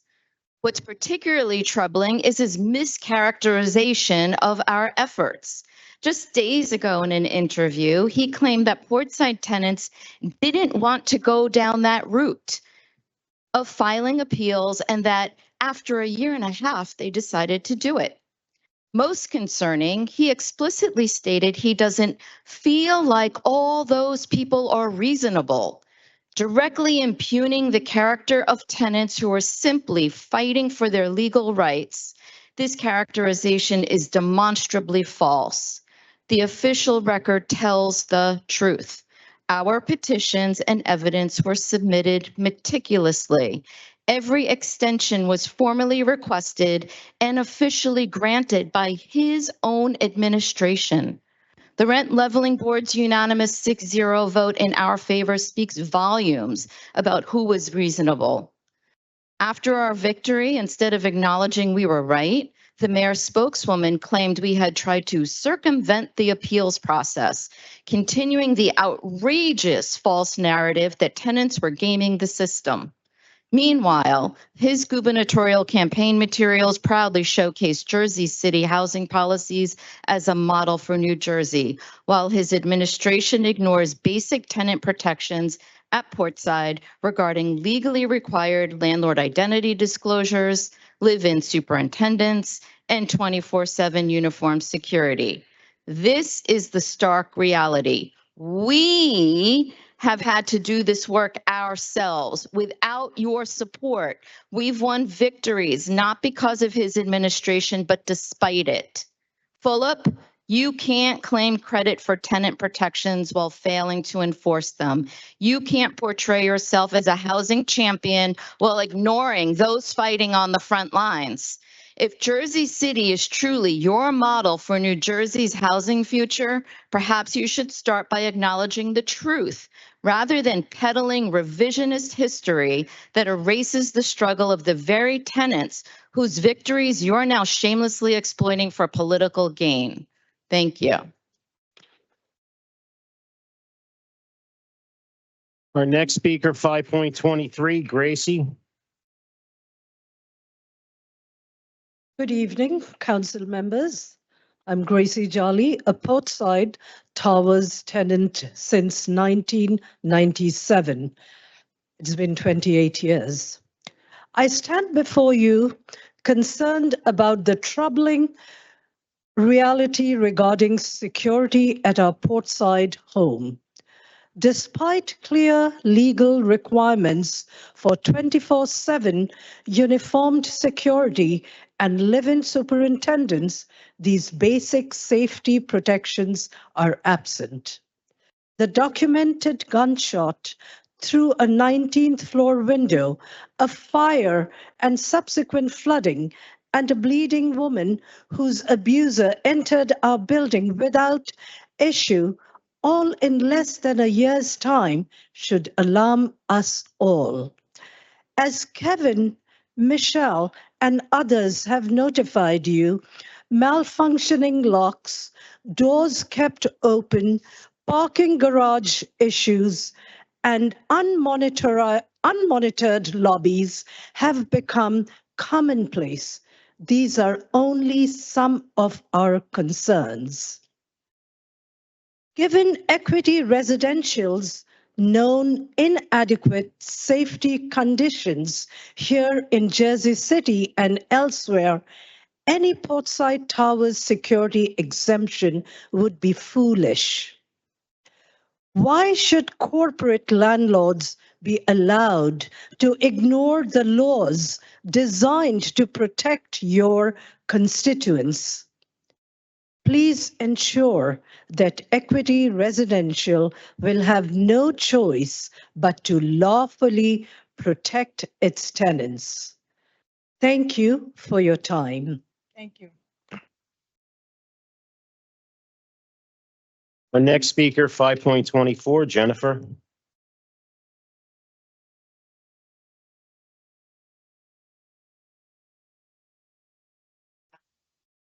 So I feel like you all wanted to be on this board to help make the community better. And I bet you all have stories on how you got here. So I'm sure the red tape of bureaucracy has been a wall for some of you trying to get things accomplished for the community. And I'm sure we are not the only ones who get frustrated. You're probably frustrated as well. Times are changing and our community is changing.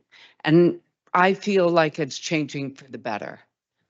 I am not sure what specifically stops the board from implementing the laws for rent control, but I think it's time. Last time I was here, I asked you all to be the heroes of this story. And I ask you again, don't you want to be the heroes of the community? I think you all would enjoy your job a lot more if you accomplished things and felt successful. We are here to help you do that. Tell us what you need to help you implement the law. While some aspects of what we have brought forward are still being decided in federal court, we and fellow renters from other wards have been asking for enforcement of ordinances that have nothing to do with our case. You unanimously approved improvements to the Uniform Security Ordinance to remove exemption loopholes. And now the city is spending weeks evaluating if an exemption is in order. When you unanimously approve other ordinances, we don't see committees investigating whether those ordinances should have meaningful weight. Yet in those other cases, there weren't over 100 speeches begging for help. Success feels good, and I think it would be wonderful if we could all make this successful together, where you are successful as advocates for the community instead of a wall of adversaries. Can you imagine if we were all coming up here to thank you and give you stories of like how you helped us? How wonderful would that feel? So I think you have the power to make that a reality. So I look forward to seeing that happen and coming up here and saying, thank you, it's about time.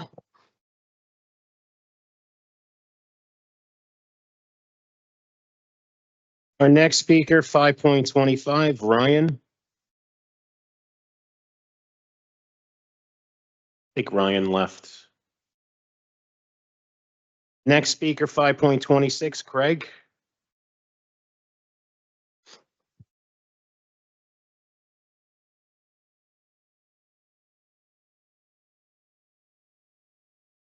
Who will put me on the list? Ready? Ready. Good evening, council, and thank you for your time. My name is Craig Howard, and I'm on the executive team for Union Local 245, a union that does not have a contract.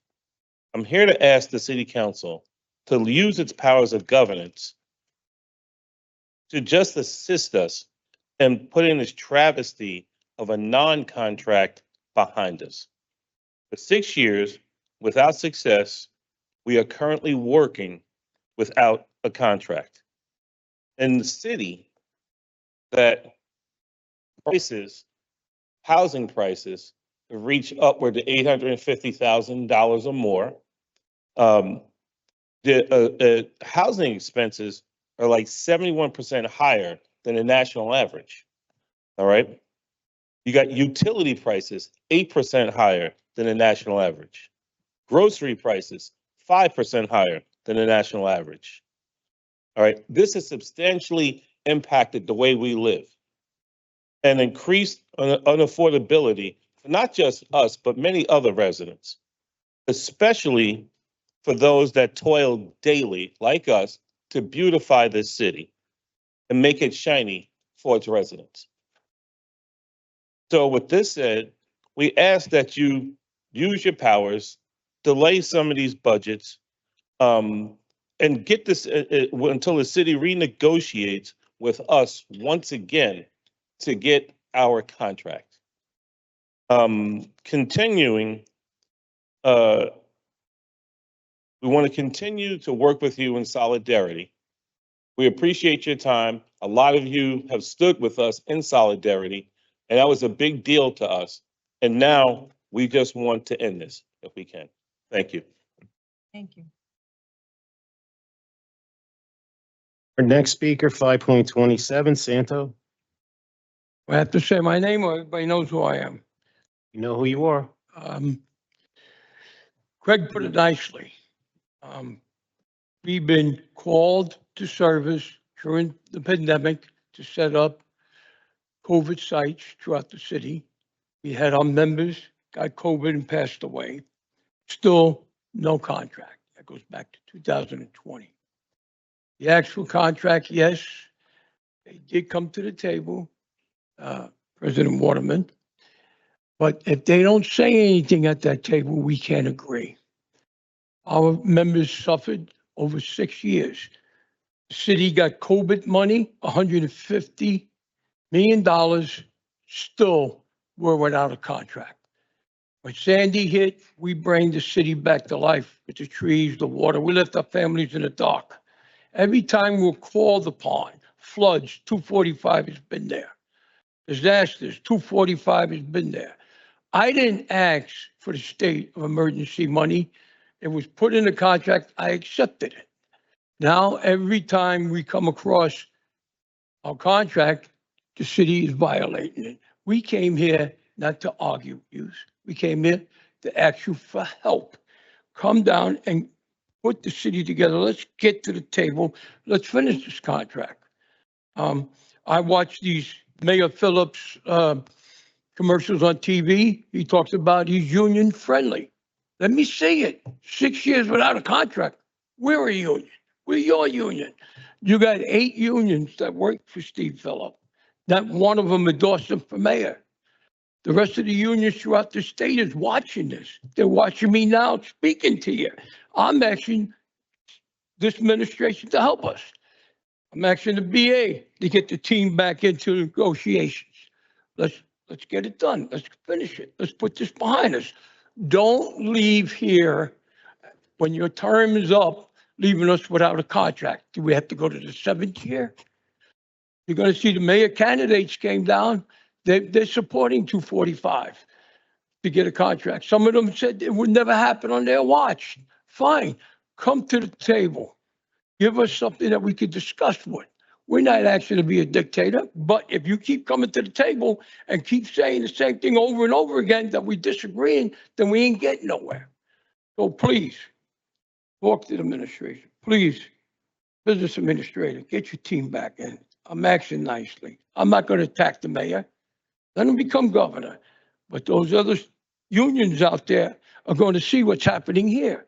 The unions built this New Jersey. They built the United States. You can't treat us like this.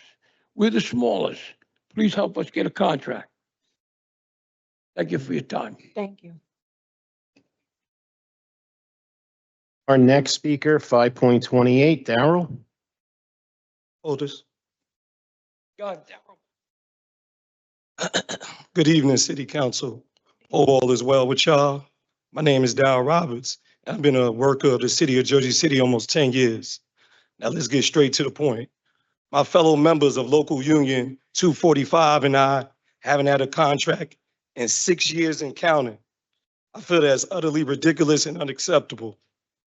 Also, in these current times we live in, it's a struggle to maintain a respectable living with prices skyrocketing rapidly. Last week, March 31st, we was out in front of City Hall, informational picketing, not to protest, but to bring awareness to our current situation. Because it's bring major awareness, we haven't had a contract in 6 years. All we need is a fair and reasonable contract. All the workers in different divisions and departments of the city do their job to the best of their ability to make the city look presentable. We just want to be able to have high quality pay so we can afford this current lifestyle we're in. Yesterday's history, tomorrow's a mystery, but today is a gift. So let's enjoy the present. But how can we enjoy the present when we 6 years without a contract? Put yourself in our shoes. How would you feel? Let's get this done. Teamwork makes the dream work, and we all win. Thank you for listening and have a great night.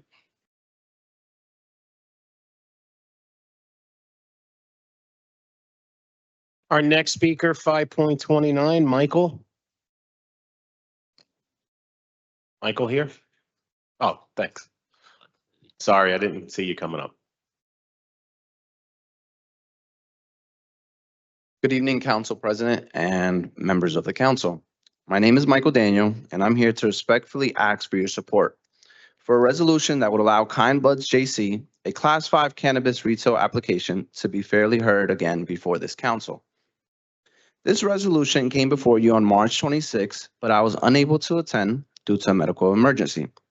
Unfortunately, it was voted down in my absence, and much of what was shared about my application that night simply wasn't accurate. I appreciate the opportunity tonight to share the truth and to explain why I believe this application deserves a second look. When I first went before the Cannabis Board on August 14th, 2023, I was told I needed to engage the local community. I took that advice seriously. I reached out to the Hilltop Neighborhood Association and met with them on October 30th, 2023. I gave a presentation, broke down the application process, discussed other cannabis approvals in the area, and answered every question they had. I was told I was the only applicant who made the effort to show up and speak with them directly. Following that meeting, Ms. Laura Moss and Ms. Katrina Boggiano sent an email to the Cannabis Board confirming my engagement. As a result, my application was approved at the next Cannabis Board meeting on November 13th, 2023. But more than just checking these boxes, I'm here because this is my community. I didn't move here to Jersey City when cannabis became legal. I grew up right near the location of my proposed site. I'm a proud graduate of PS number 6, Dickinson High School, and Montclair State University. This city raised me, and I've been investing right back into it.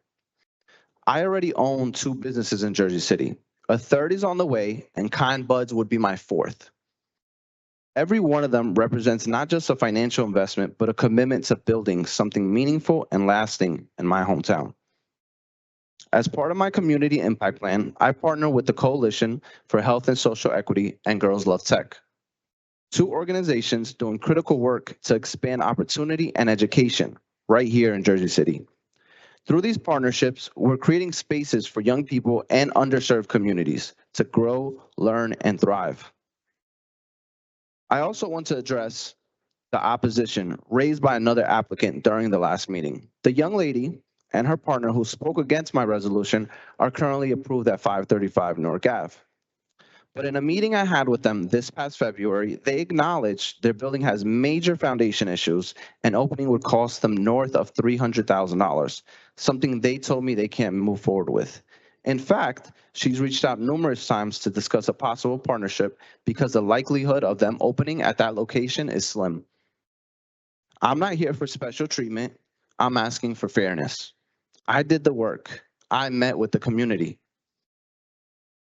I followed the process. I stayed rooted in the city and built every step of my business with Jersey City in mind. Time is up. Thank you for your time, your service, and your consideration. Our next speaker, 5.30, Christian. I don't see her. Next speaker, 5.31, Chris Capers. Hey, my name is Chris Capers. I'm here as a 30-year resident of Jersey City, born and raised at the Old Medical Center. I'm a member of Local 3 Laborers Union, and I'm a Jersey City Brigade captain. I definitely stand in solidarity with these workers. Let's get them a contract. Yes, clap it up. Without the union, I'm not sure where I would be. The community needs good paying jobs, as you heard from them. In Jersey City, everything is just getting ridiculous. The pricing, the housing market. If you try to bid on a house, you get outbid. If you go for a 2-bedroom, it's like $2,500. I'm looking at apartments that I've been as a elementary school, these apartments haven't changed and they asking for a ridiculous amount of money. But I'm not here to bash you guys. I'm actually here to thank the city council members that vote and support ordinance that hold contractors accountable in the city of Jersey City. So I want to thank you guys. Also, I'm here to stand. Also, I just want to know, what are we going to do about the contractors not doing the right thing in Jersey City?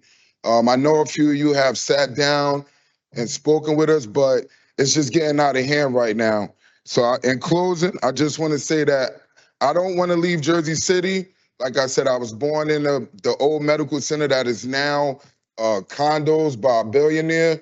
And like these brothers said, that we all need good paying jobs just to live here.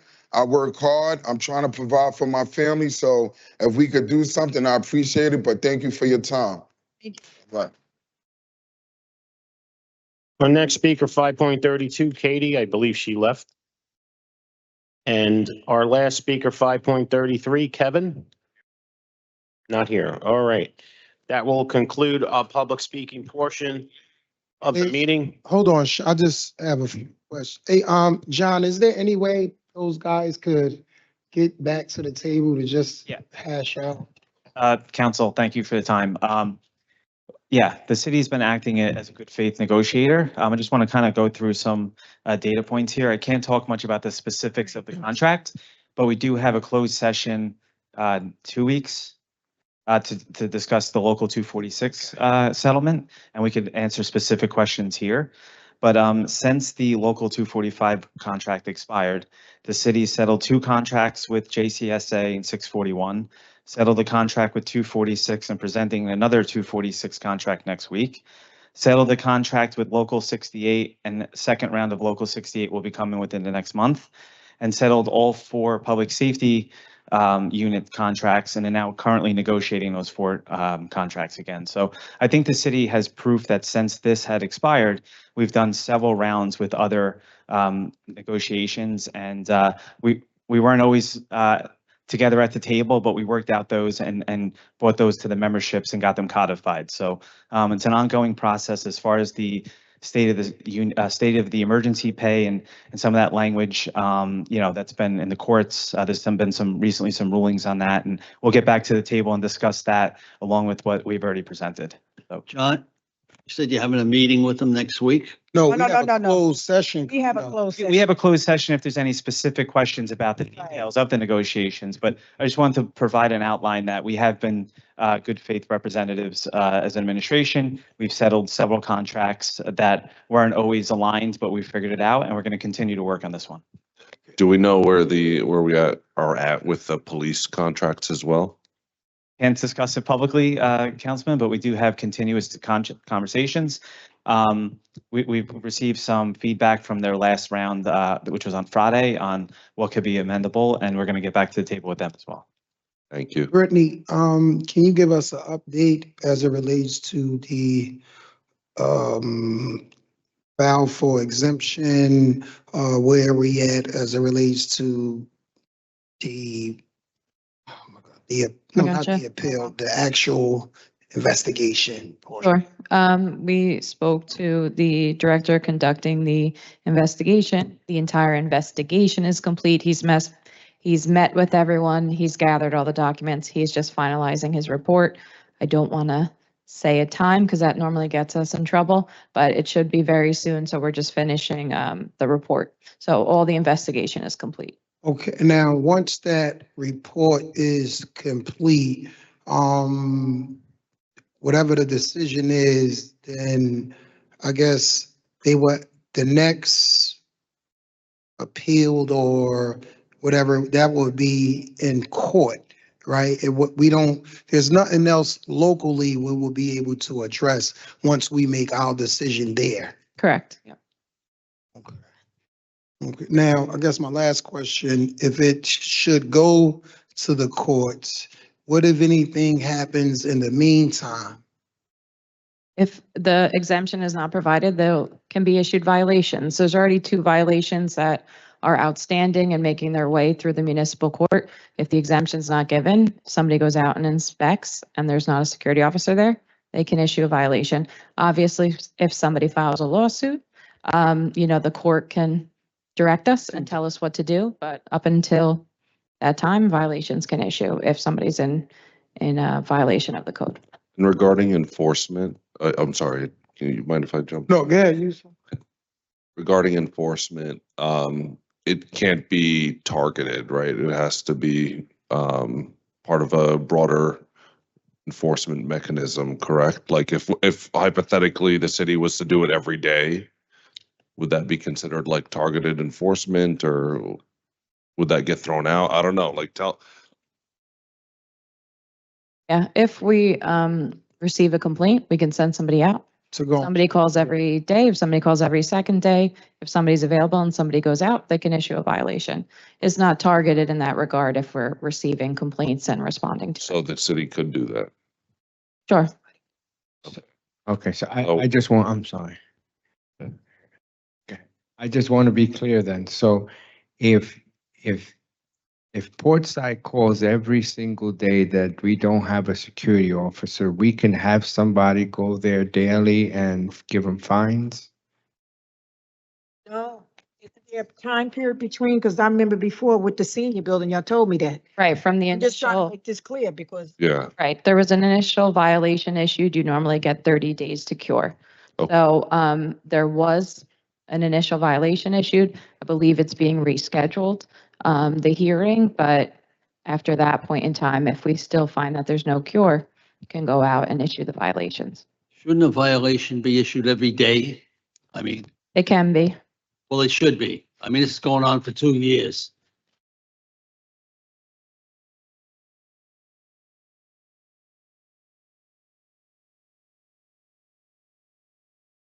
You good, council? Why not? Honestly. Okay, nothing to do with Portside. Council, I just wanted to give you an update.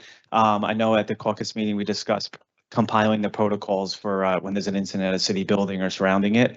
So I talked to Director Kears and the insurance fund, and we'll have that over to you guys by Friday. Just wanted to give you an update. Okay. All right. On to our petitions and communications. Any questions or comments on items 6.1 through 6.30? Get both and stay out. Hearing none, there are no officer communications. Any questions or comments on report of directors 8.1 through 8.2? Hearing none, on to our claims and addendums number 1 and number 2. Council members are going to be taking a vote on claims and addendums number 1 and number 2. Councilperson Ridley. Aye. Councilperson Prinzary. Aye. Councilperson Baggiano. Aye. Councilperson Soleil. Aye. Councilperson Solomon. Aye. Councilperson Gilmore. Aye. Councilperson DeJeece. Aye. Councilperson Rivera. Aye. And Council President Waterman. Claims and addendums number 1 and number 2 are approved unanimously 9-0. On to our resolutions. Council members are going to be taking a vote on items 10.1 through 10.11. Again, that's 10.1 through 10.11. Councilperson Ridley. Aye. Councilperson Prinzary. Aye for all. Councilperson Baggiano. Aye. Councilperson Soleil. I just want to say aye for all and also congratulate the Conservation Committee on the Catton Memorial and Historic Objects for getting the plaque that will be down at Exchange Place. I know they've been doing a lot of hard work. I'd also be remiss if I didn't honor the legacy and life of the late Councilman Michael Youn, who was a huge proponent of the Conservation Committee on Catton Memorial and Historic Objects. He stood side by side with them to make sure that this memorial would be there in perpetuity, and without him, it would not be there. Him and Bogiano worked very hard on it, so I just want to honor him because it's been 5 years since his passing as of April 6th. And yeah, thank you to the family of the late Councilman Michael Youn, and aye for all. Thank you. Councilperson Solomon. Aye for all. Councilperson Gilmore. Aye. Councilperson DeJeece. Aye. Councilperson Rivera. Aye. And Council President Waterman. Items 10.1 through 10.11 are approved unanimously 9-0. On to items 10.12 through 10.22. 10.12 through 10.22. Councilperson Ridley. Aye. Councilperson Prinzary. Aye for all. Councilperson Baggiano. Aye. Councilperson Soleil. Aye for all. Councilperson Solomon. Aye for all. Councilperson Gilmore. I'm abstaining on 1017. I vote aye on the rest. Thank you. Councilperson DeJeece. Aye. Councilperson Rivera. Aye. And Council President Waterman. Items 10.12 through 10.16 are approved unanimously 9-0. Item 10.17 is approved 8-0-1 with Councilperson Gilmore abstaining. And items 10.18 through 10.22 are approved unanimously 9-0. On to our next set of resolutions, items 10.23 through 10.32, with the exception of 10.30, which has been approved earlier. Councilperson Ridley. Aye. Councilperson Prince Airy. Aye for all. Councilperson Bajiano. Aye. Councilperson Saleh. Aye for all. Councilperson Solomon. Aye. Councilperson Gilmore. You said to, 10.23 to 10.32, we already approved 10.30. okay, aye. Thank you. Councilperson DeGise. Aye. Councilperson Rivera. Aye. And Council President Waterman. Items 10.23 through 10.32 are approved unanimously 9-0. For the balance of our resolutions, items 10.33 to 10.42, with the exception of 39 and 41, which have been approved earlier. Councilperson Ridley. Aye. Councilperson Prince Airy. Aye for all. Councilperson Bajiano. I just have a question on to John Metro. John, I just have a question on number 38. It says the Pacific and Hossimus Branch. Where is that? The bridge? That's on Baldwin. I never heard that talk. I live right around the corner. I've never ever heard that. We're on Baldwin. It's not the bridge that the railroad train hit, is it? That's the name of the branch of the railroad, Councilman. So it's identifying that it's the Baldwin over that section of the branch of the railroad. Oh, I'm living there for 40 some odd years. I never heard that before. You stayed off the train tracks. You did a good job. All You right. want to pull it, Rich, until you find out that's the right name? Wow. No. And John, I've been hearing it now for almost 2 years. They're going to do this work. We had a meeting 2 months ago with everybody. The railroad didn't show up and the state didn't show up and the Port Authority didn't show up. Councilman, we heard your concerns. I spoke to Director Cooney. He's going to reach out to the NJDEP again, and we're going to try to get back on the table. Yeah. I'll give you an update next week. Getting to be a little annoying and nobody from the city has showed up to show their support over there. All right. Know who that is. Okay, Councilperson Bajiano, your vote on items 10.33 to 10.42. Your vote. Aye. Thank you. Councilperson Saleh. Aye for all.